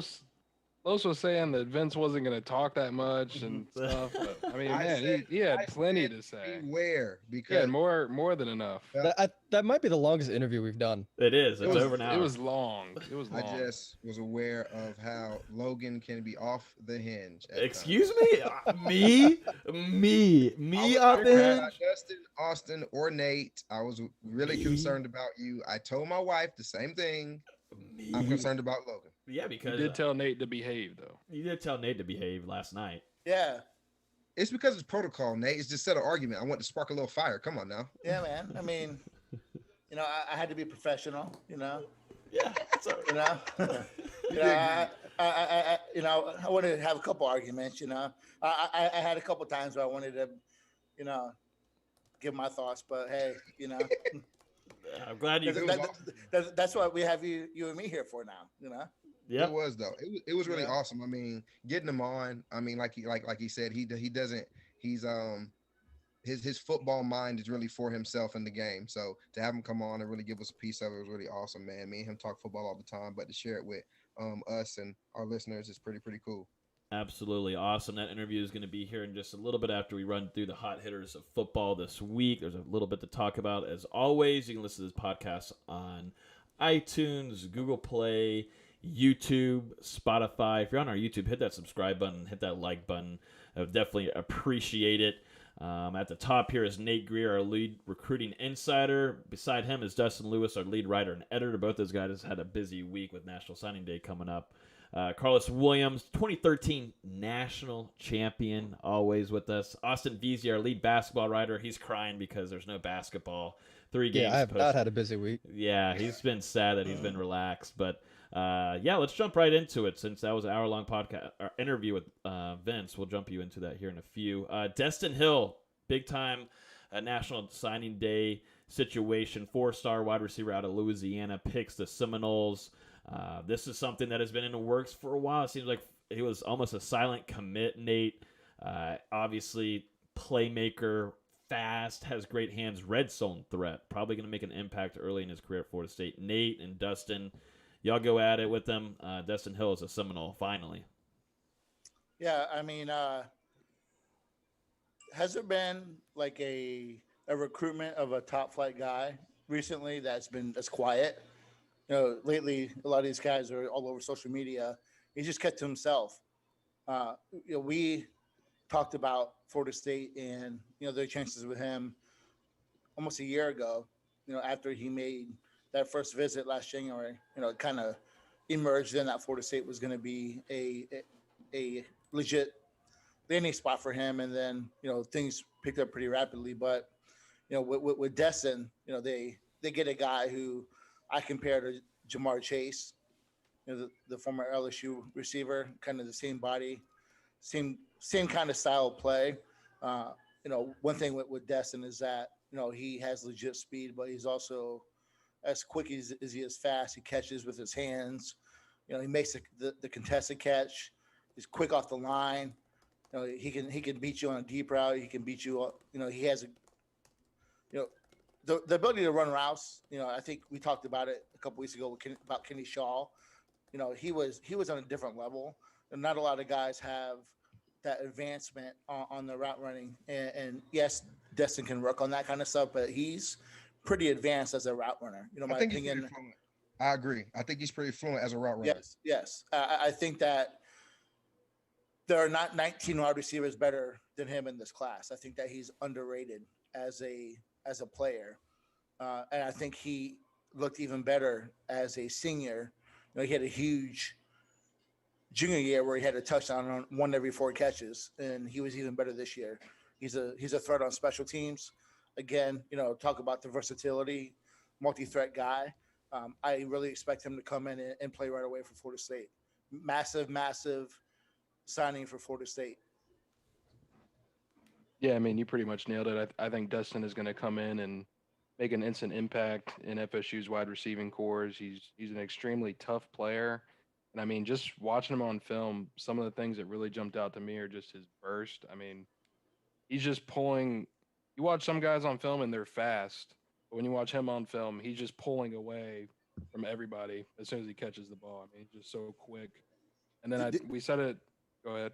No, I was going to ask Karlos, did you watch any of his senior highlights? Yes, I did. You talk about what your brother said about Tyreek Hill. You think you got an angle on him, and he definitely has angle. Crushes that angle. Angle eating speed. I mean, he reminds me of is Rashad. Rashad was more long and lanky. He's a little bit more solid. I mean, still kind of built at 6 foot. To me, he looks like 6 foot, little between 5'11", 6 foot range, but a nice 200-pound frame. I mean, he looks good. Look, like I said, a little more solid than Rashad, but he's very fluent in his route running. He'll go up and get a ball. He's very aggressive. He looks like he has big physical hands. I do think he can come on the campus and produce day one. Who knows how much? Because also we're looking guys to come in the spring and step up. We're also looking at guys to come in. The kid from Kansas to come in and play. He got a transfer in. So you just don't know. I'm gonna say he's talented. I like that we picked him up. He's gonna be big for recruiting the next year. Knowing that we're gonna want another big receiver, we're gonna go out and get another one. Why not? I like to pick up. I'm very proud of Norvell and the coaching staff and the recruiting staff going to get that kid. I mean, it's a big motivator moving forward. I agree with Los. I compare him a lot with Kenny Shaw. I think he has not Kenny Shaw, Rashad Green. I think speed, but also the way he's versatile. He can get off tackles, great hand. That's something Rashad Green was exceptional at. Red zone threat. You're always going to put him there. I mean, Florida State in the 2013 National Championship and last drive there, Rashad Green was one of the machines that worked that drive with Jameis Winston and other guys. Shoot, he was right there as a red zone threat. Ended up getting the penalty off the dumb DB of Auburn. Worked out perfectly. Jimbo ran it up perfectly, but he was a red zone threat. That's why that DB was hugging onto him. This is, I think, what Destin Hill is going to be under Mike Norvell's offense, under Kenny Dillingham. This is a playmaker. This is what they advertised as a staff coming in last year. They were telling us, we want playmakers. We want playmakers. These are guys that you just give them the ball. If Florida State has a passing quarterback, give him the ball, let him do his thing. You see it across the country with all these cats that are just playmakers. They make things happen. This guy right here, Destin Hill, is one of those, and I don't think Florida State has had one of those in a good long while. I'll be honest with you guys. Yeah, I don't think it was ever really close to, we talked about as a group, when, Luke Altmaier was in that camp with him, Destin told him then that he's coming to Florida State, and it's been that way the whole time. So I don't think that it was really competitive in that recruitment. I think that, Coach Johnson did a great job, with his ties in Louisiana. They pegged him as their top receiver early on, and they just did a great job in that recruitment. there were a few other guys on National Signing Day that it seemed like maybe Florida State was going to be in the mix for. Tywone Malone ends up going, defensive tackle, going to Ole Miss. Austin Uke, offensive lineman, ends up picking Stanford, and Terrion Arnold goes with Alabama. There was some smoke in between a few of these guys. I know Dustin and also Nate were in on this, and I had articles prepped for all of these guys just in case. And tweets. And tweets. So if anybody didn't miss it, Dustin, our lead writer and editor, and I don't want to get onto him because it's happened to me numerous times through our years at NoleGameday, but we got to talk about it, Dustin. Dustin had a Terrion Arnold tweet prepared for him signing with Florida State. Like I just said, he goes to Alabama. Dustin, you tweeted the tweet. It went out just for how long that he had committed? About 3 seconds. For about 3 seconds. Somehow. Long enough for a screenshot. Long enough, of course, is the internet. Long enough for a screenshot. And it goes to show that, Dustin, you said that your hand fell and it hit a button and it tweeted that Terrion Arnold was signing to Florida State. I was hitting I think I was hitting a shift to do like a hashtag, and I accidentally hit enter. And mistakes were made. I don't know if y'all have ever seen Key and Peele, but the skit where he's sweating and it's like coming out of his head like a sprinkler, like that was me. And then after that, for like the next 30 minutes, I was just searching NoleGameday on Twitter to see if people were pissed off that I tweeted that. Dude, no, we didn't know it. You were real quiet about it because you thought that you got lucky. He got lucky for two. Discord. Yeah, that's where I saw it. The Discord caught you. Got out there. And it was hilarious because you got 2 hours away with it. You got 2 hours away with this. You kind of still won the battle, but still, screenshots are screenshots.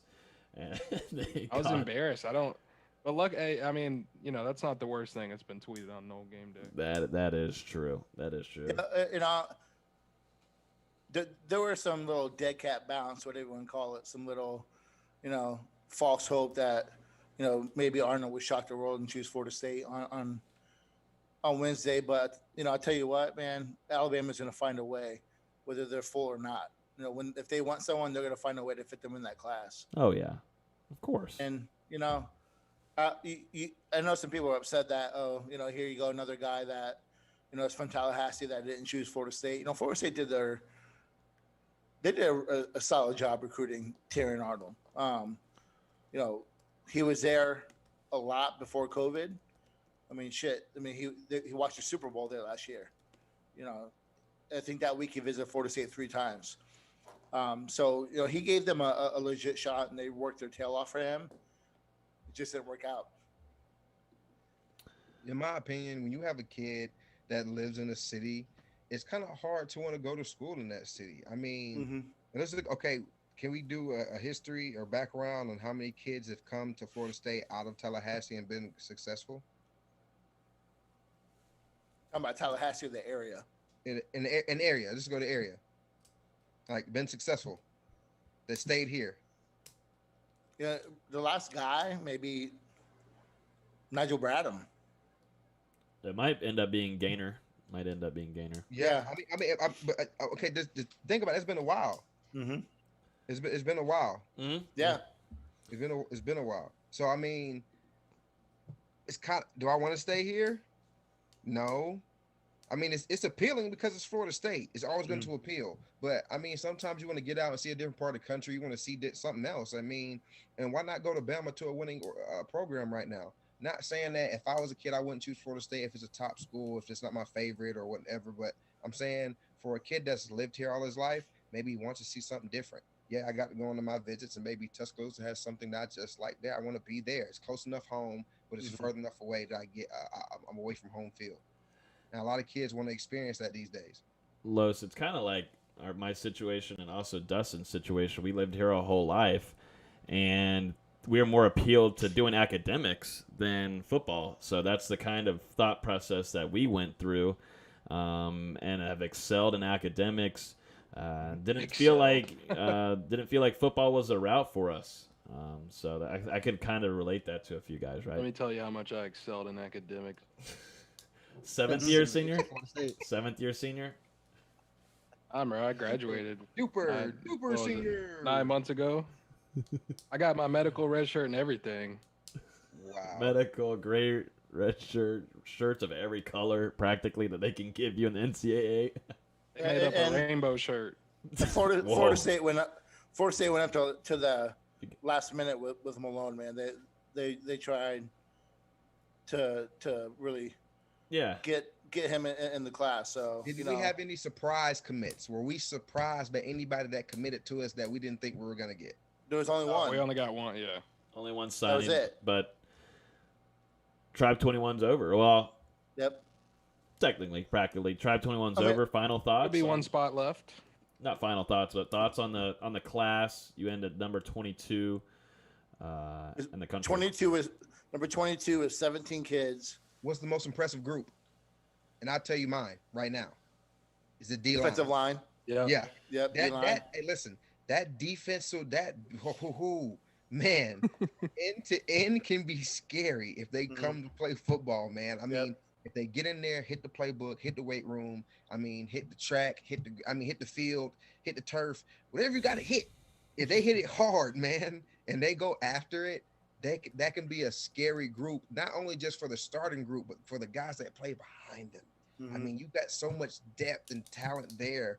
I don't see why we cannot become a factory like we used to be. I don't see why we can't establish ourselves as one of the best front sevens in the country, because our linebackers are going to play exceptional. We talked to Byron Turner last night on Conquer Talk, and just listening to him, man, and his approach, it's kind of like your brothers, man. Just straight football. I'm coming to just play football and do what I got to do to get Florida State back. And you look what he's been doing, on the social media, posting a lot of his workouts and what he's doing to get ready for college. And he looks like he's ready for football. He's coming in with a mentality. He's going to try to take someone's minutes, and I like to hear that. And I think that's the approach you got to have. Honestly, if you after talking to Vince, that was his approach. He was like, okay, I've trained like this. I've been around professionals like this. I'm going to go in, and that's my approach. Like I'm in a position where I have to go take somebody else's food off their plate. And it hasn't been around Florida State in a while. And we talked about it when Vince said about Telvin, them were groomed, and they were, by the time they were seniors, they were better off. They were more ready to be the leaders, than they were. I think by the time this class, this front four, this group of D linemen, by the time these guys are ready to go to NFL or graduate, it can be a scary group of guys. Mm-hmm. Might be the real mob. Might be the real mob. Mob 2.0. Possibly. Which guy out of this class, and you can also add in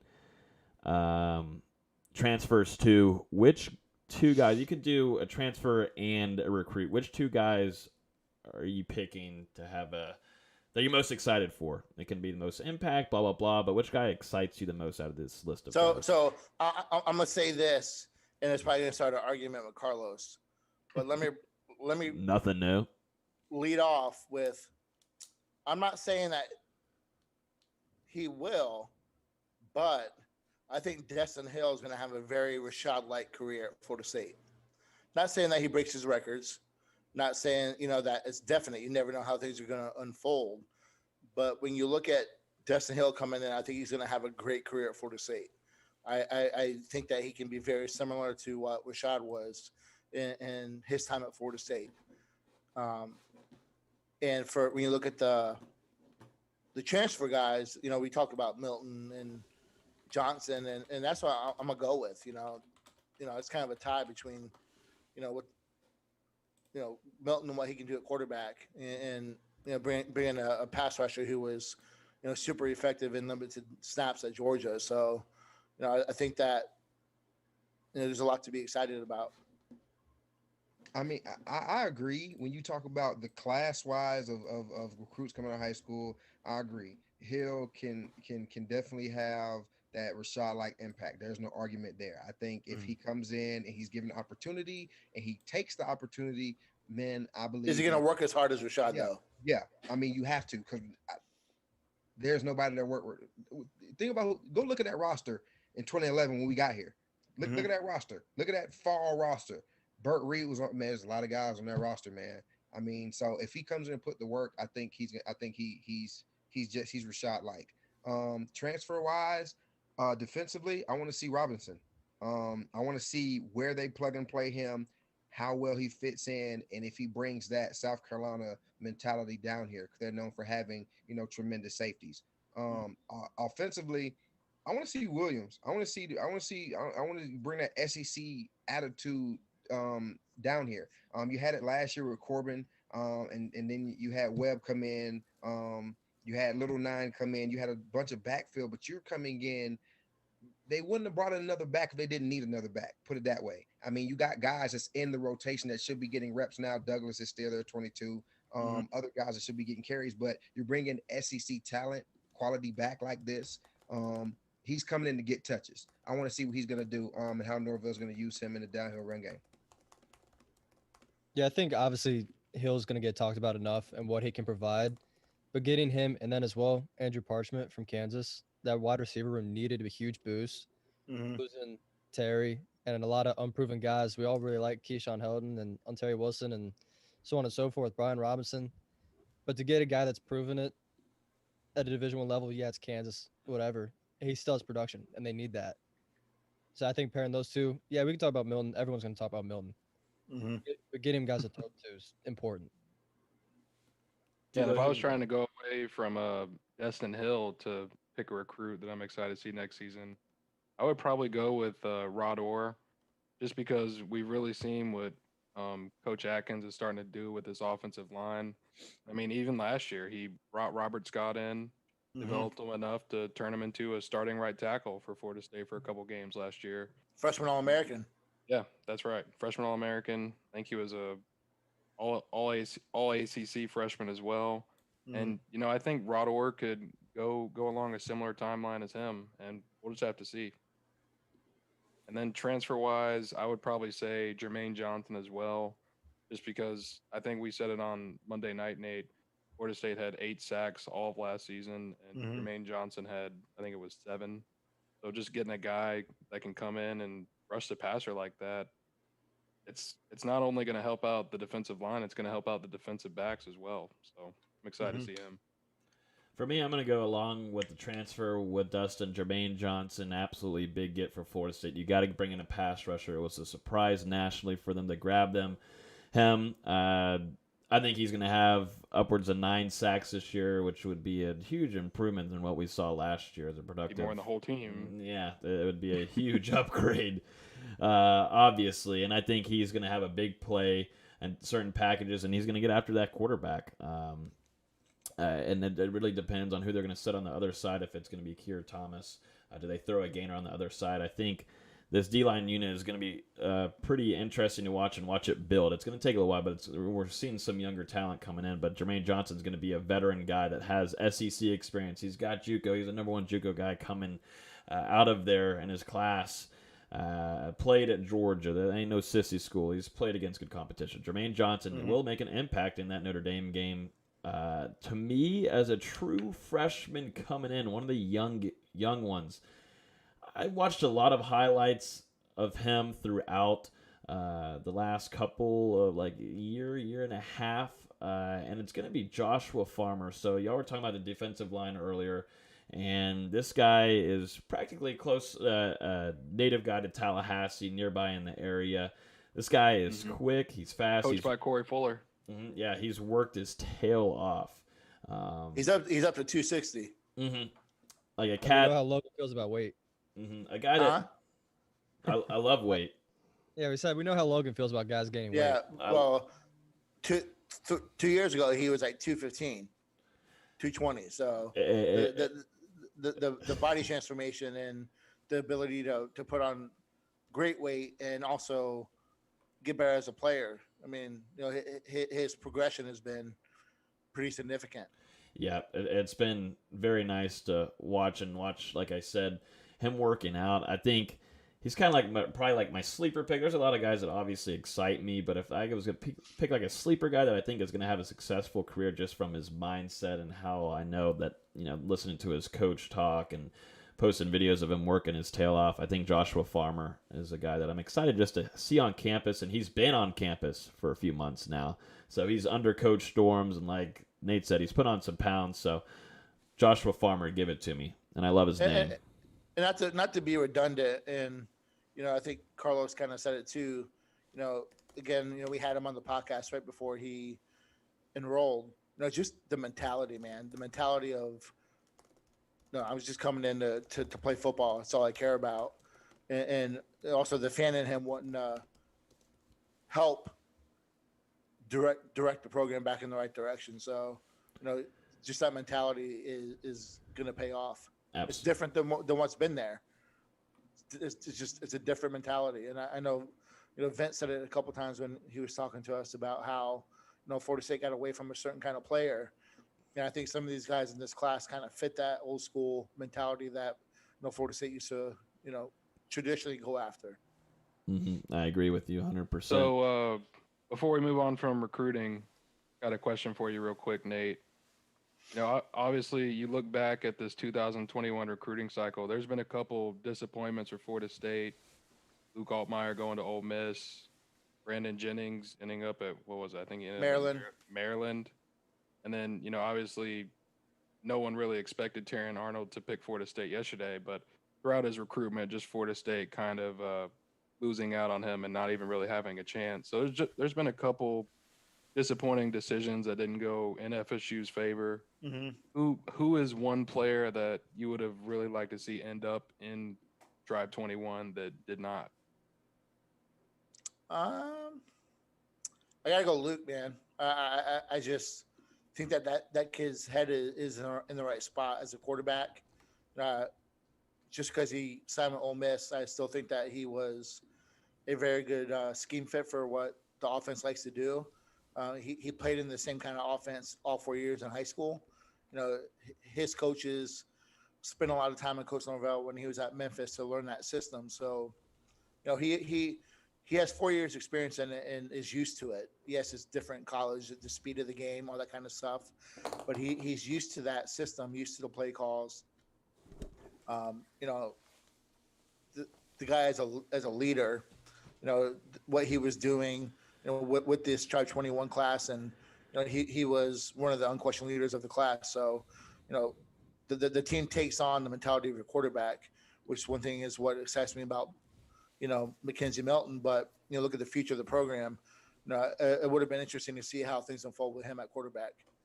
And I got to put Jennings a close second. I just don't understand that decision. Someone had to be in his ear giving him some bad advice. If you don't go to Florida State, that's fine. But he should have never committed in the first place. He went to Maryland, though. And he went to Maryland. He's gonna win what at Maryland? Yeah, I mean Michigan.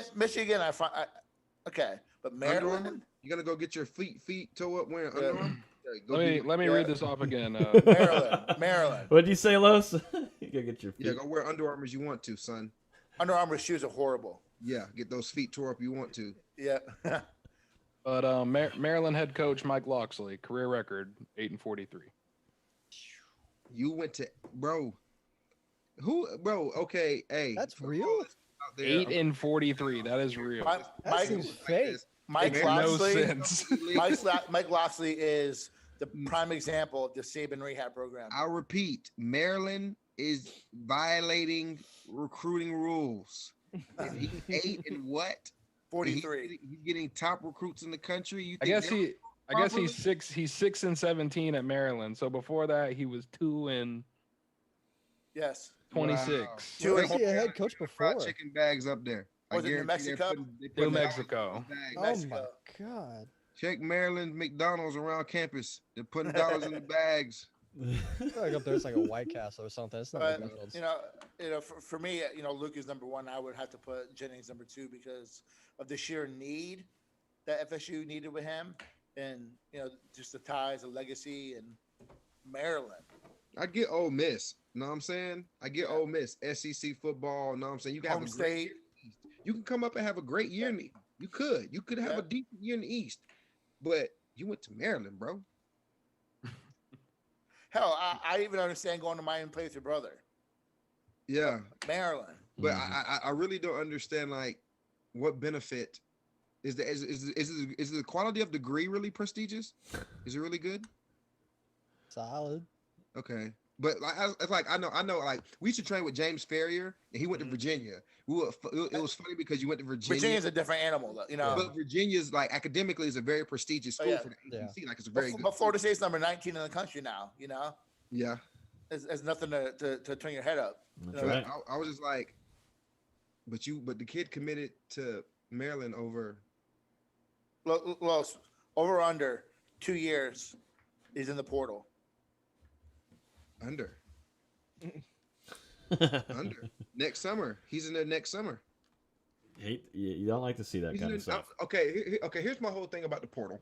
All these top kids going to these great programs and these. Honestly, the age of the 4-star, 3-star kid is almost destined to be screwed because they're the tweeners now. They're not the kid that's destined to go to a D2, D3 school. And they're not the kid that's going to be a guaranteed starter. I'm a shoe-in when I get on campus to play something right away. I am the transfer portal kid now. I'm going to go in, not get what's promised to me or get a taste of it, but not enough. And then I'm going to go to another school in hopes that I'm what they really need. And you didn't get visits because of COVID. Nope. So you're taking, but I'm a reference Hunter Washington last night. When we were talking to him, it's like, I'm taking a chance. I never really got to visit Florida State. I'm depending on the relationships I built with the coaches and seeing what I saw virtually on Florida State. I'm more interested in the coaching staff and the tradition of the program. Maryland ain't got none of that. No. So, I think Jennings and a lot of kids are going to be 1 to 2 years going to be like, I made a bad decision and that portal is going to be ridiculous. He's going to be gone. He's not going to be there at all. Well, it's just like last year you saw former Florida State commit Keyshawn Green ended up at Nebraska, and then I think he's back down at Florida Atlantic now. Yep. DeMarcus Bowman went to Clemson. Whoa. I honestly believe he wanted to kick off a trend. And if you know anything about Polk County and you know anything about Lakeland, they're known as the Gator Knots. He just went to Florida. It's a pipeline, bro. Yeah.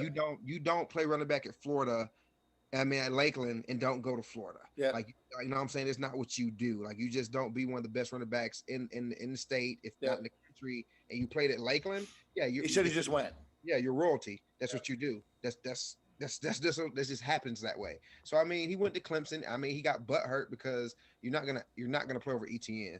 Mm-hmm. I mean, the other running back they have there, he's been there, 5 years? He's a redshirt senior now. He was 6 on the depth chart. Yeah, so you're not getting touches. The number 1 running back in the country. You're on Clemson. It was number 6. Yeah, quality team. You're on a national championship quality team. I got lucky when I got moved to running back. There we had injuries. Mm-hmm. Like I had to compete with Ryan Green and Mario Pender, who couldn't keep grades. Mm-hmm. I got lucky. And then I just competed with James and Devontae, and we all ate, but I'm saying like I got lucky. Like you went to a national championship competing team and thought you were just gonna go in and run and get carries. Mm-hmm. You should went to Florida, whose backfield been struggling for a little while. They haven't had like a top tier back in a while. You should have went there and competed for a spot. I mean, you had favoritism. You just didn't roll your dice the right way, my man. Well, if we end off the recruiting part of this, let's jump into just one more thing related to football. Spring practice was the spring practice start date was announced. It's going to be March 9th. Florida State's just a little over a month from now from hitting the field. If everything goes right, God willing, please, fingers crossed, Florida State's going to have their first true spring under Mike Norvell and company if everything works out fine. And definitely this is huge. This is huge for youngins coming in, even transfers that are stepping on the campus. They're going to be inside the more working out under Coach Storms. I mean, this is big for Florida State, a much needed spring, and Nate, for Milton and quarterbacks. Who's the standout first day? Who shows up first day? Like who's talked about in the media? First day is like a guy that came up, showed up prepared to compete, to put on a display. Who's getting talked about first day of practice? Milton. Yeah, that's what I was going to say. Everyone's going to talk about the quarterback. Can't No talk matter about what. QB. That's a given. We're not talking about givens. We're talking about a guy that's talked about, a guy that's brung up like, whoa, this guy is somebody that caught our attention. I think it's somebody in the secondary. I was gonna say Demoria, just because we didn't see him all last year. Okay. I would say Norvell gave some hints about him a couple weeks ago. I would say a guy like Tate. You know, he's following kind of the same path that Travis J did. Okay. And you look at offense. I think that Lawrence Philly is going to take a step. Okay. Let's go now. I like it. I'm excited. I mean, I'm just excited for them to get out there. How big of a spring is it, Karlos? How big was it for you, and how much do you think it means? Because we've had a lot of past players on here talk about the spring, but what does it mean? What did it mean to you? I broke my wrist the Florida game my freshman year. I didn't get to play in the Champs Bowl against Notre Dame, and that spring, I mean, I played with a broken wrist, and I had to compete against T. Brooks. And my brother always tells this crazy story. He's like, "Hey, bro, hope you know you got T. Brooks drafted." I'm like, "What are you talking about?" He was like, "You got T. Brooks drafted, like Los, because understand, like you were gonna play. Like you came in your freshman year and you just couldn't learn quickly enough, so you got to play anyway. But the spring, you were a shoe in to learn it and play it. You should have started. But T. Brooks just took the initiative to be like, hey, I'm gonna go out there and just play balls to the wall because I can't let him. I can't let him start. And I mean, it's just the reps. When you're not like it's reps, and it's not live game reps, and it's almost safe. Put it that way. That's how important it is. It's because you know you can have the mistakes, but you have time to make those mistakes correct before it starts to count against you. You know what I'm saying? It's like taking a pre-SAT. You take the test before the test. So when you take the test, it's not a hard test. I mean, it's easy. So, I mean, springs you get all the kinks out. You find out who's going to be on special teams. You find out the guys who's going to sell out for you. You find the guys who's not going to be starters going into the fall camp. You find out guys you're not going to actually give that many reps to. You find out guys who's going to be competing for a starting spot after end of spring. By the end of spring, you're going to know who's your two starting corners, who's going to be competing for nickel. You got a lot of questions to answer during spring. Yeah, you have a lot. You have a lot of questions. Who's going to be my backup? Who's my third string quarterback? Is it going to be a walk-on, or am I going to redshirt a scholarship kid and put a walk-on as my third string? Because my starter goes down. That scholarship kid or that freshman who's going to be on scholarship, or that third year walk-on could be my third string quarterback. Could end up being a backup. What am I going to do? What am I going to invest in? Well, who's going to be my two starting backs? Am I going to a lot goes into it. I mean, and I just realized we had a transfer last year that didn't get to play the whole season. The tight end from UCLA. Yep, Jordan Wilson. That kid's a freak of nature. I just watched the highlight tape last week. I'm like, we haven't seen him touch the field. Mm-hmm. Oh, I walked around. There's a lot of, like Nate says, a lot of questions to be answered. You remember the question, you guys, who's going to be our starting DB, our secondary? We asked a couple weeks ago. And who's our linebackers? Starting two linebackers, Amari and Emmett Rice. Emmett's coming back, but you got other guys that could play in those same roles. I mean, so spring can answer a lot of every questions. position is up for grabs. It is. There are no starters right now. Shouldn't be. I was going to note, too, I was actually on campus when we were doing our Chick-fil-A announcement thing, taking some photos, and I actually walked by Jordan Wilson. He's massive. That's a big boy. I mean, that is a big cat. He's bigger than Cam McDonald, who I still think is going to be your starting tight end, but I'm ready to see those two compete. He's all Jordan 6'5". Wilson, I mean, that's 6'5", good legs, 250. big upper body. That's what you think of a tight end, like an NFL type tight end. Think about this: the last big tight end we had, and Nate, remember Kaz Porowski? Yep. Big Kaz, he was a tackle. Mm-hmm. Kaz went from tight end to tackle. He was so big. Like that kid, we haven't seen a tight end that big. I mean, Nick was big for us. I mean, we had Izzo after that, Jeremy Kerr. We haven't had a real huge tight end that kind of stretch the field playmaker. That kid is geek. I don't know. I mean, like Nate said, it's a lot of questions to be answered, man. A lot of questions, man. Offense, defense, and special team. How many kickers on scholarship now? Huh? Still 2. 12. How many? 12. Just 2. Why? I don't think it's going to stay that way for long. It's too long. I think after spring, you'll figure out. What do you think about them taking a grad transfer long snapper today? You know what though? I do have a lot of respect for long snapper. Shout out to my shout out to my boy Phil Dumar. I will give Florida State and coaching about props because they lost Jake Mann, the guy who they were going to bring in, who flipped to Oklahoma, and so they went and got this. So clearly this guy has a backup plan for a plan. Okay, I just want to say okay. He might be on scholarship. How do you evaluate long snapper film? We talked about this. Yeah. How do you have already talked about this? Long snapper, man? Not again. Like, no. Not again. Oh, I'm not gonna go to first. I'll pick Oklahoma over Florida State. How dare you even make us a second option? You're a long snapper. Okay? Oh, what was I gonna say? He flipped on signing day. Yeah. A long snapper flipped. I'm imagining Oklahoma's special teams room just freaking out. We got him. Long snapper. God. Mike Norvell's like watching the TV, like, We made him flip. Oh my God, we need to have a video. Why didn't they do a video of that? Oh my God, it'd be incredible. Now, and last note on the spring practices, you could easily tell last year this team did not have a spring whatsoever. You could tell. I mean, even the quarterback unit, Jordan Travis, ended up being your starting quarterback. The staff put in James Blackman and then Tate Rodemaker. That was the lineup there, the quarterback depth. Jordan Travis should have been the backup. The James Blackman ended up being the starter, blah, blah, blah. But this team desperately on defense, yes, guys are in the wrong spots. Got to have better guys in different packages. You could definitely tell this team was really damaged and struggling because of no spring. I'll die on the hill that this coaching staff went with what they felt was at the time the best option because of the guys were experienced in they knew how to go through practice, whereas there might have been a younger guy better, who's still making mistakes. Like took him a while to get a Dixon as a starter.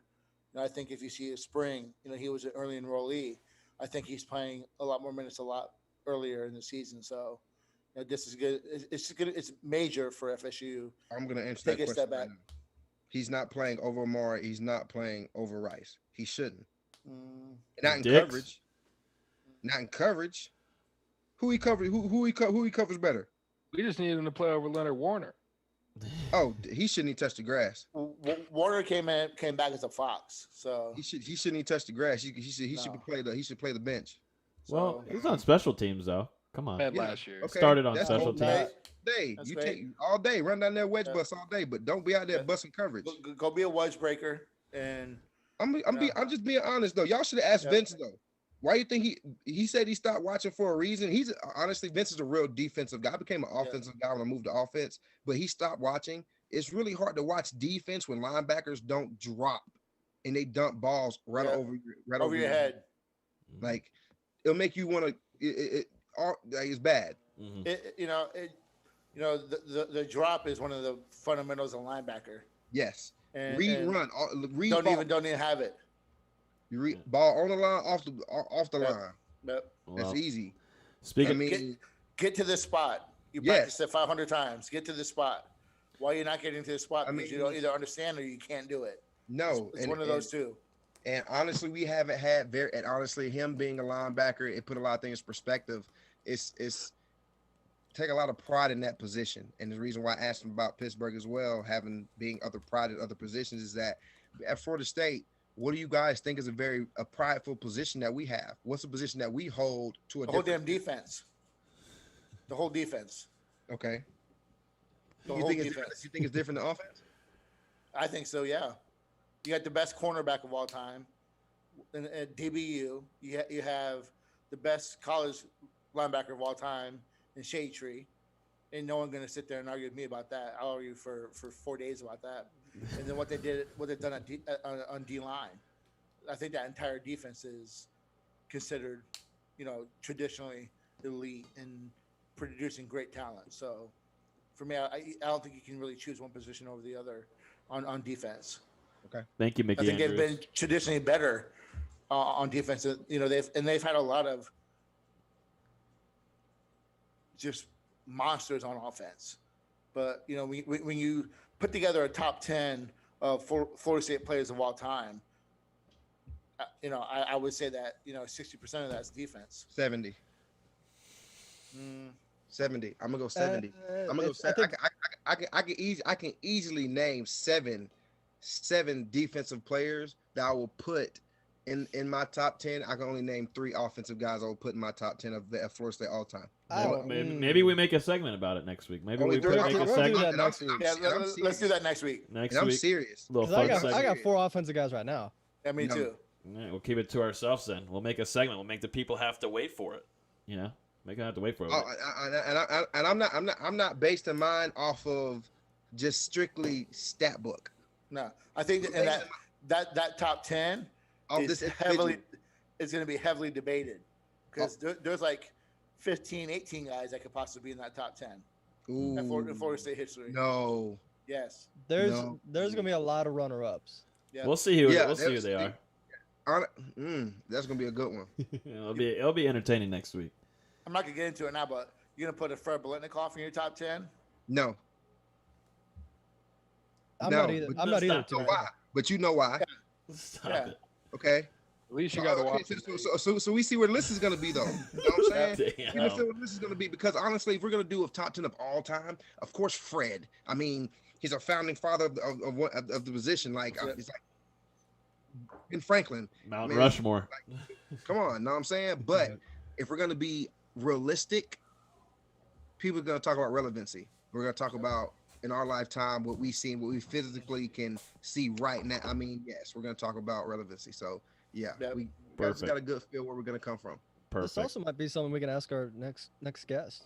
Sure, that'd be cool. They don't even know. I was gonna tease it. Yet. I know y'all kind of forgot about it, but it's coming. His face when he realized it's coming. Lowe's like, ooh, okay. No, next week we're gonna tease it here at the end. We got to get going though. This is over. This is gonna be a 2-hour podcast. Jumping into now the transition. This is now in the document. Interview transition to Vince Williams. That's what we're gonna do right now. Former Nole man, Vince Williams, Steelers. Freaking gonna be a legend. Awesome guy. Came in here. Talked with us about time as FSU and Steelers, NFL, everything. Let me just get you to it. You've waited long enough.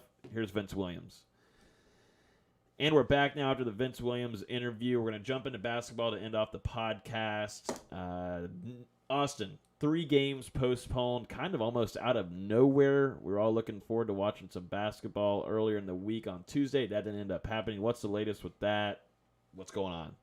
It was kind of crazy because right after the Georgia Tech game, they stayed in Atlanta the night. Then they flew up to Boston on Sunday. Got there a day early.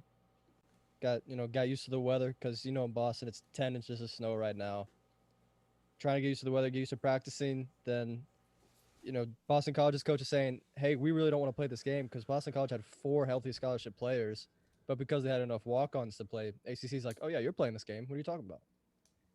They didn't want to play it. Then all of a sudden, Florida State, positive test, contact tracing.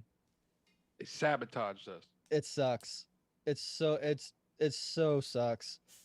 We're not going to hear who it came out from, just because it's the way this team is ran. What's even worse is the first COVID pause was after a false positive. Mm-hmm. So now you're looking at this going, man, well, Florida State needs these road games. You're looking at the schedule now going, if the rest of the games are played, you have 5 total road games for the entire season. It sucks for resume building. It sucks for getting experience on the road or in these hostile environments or in these neutral environments that this team needs. Because, yeah, you got some experience, but they don't have experience playing in the ACC or in the tournament. They needed these road games at Pitt, at Boston College, at Virginia Tech, just to gain some confidence on playing away from Tallahassee. They're going to have like 17 games at home by the time the season's over. It's insane. Golly. Insanity. But I hope they get a great job for the tournament away. It's all in one city.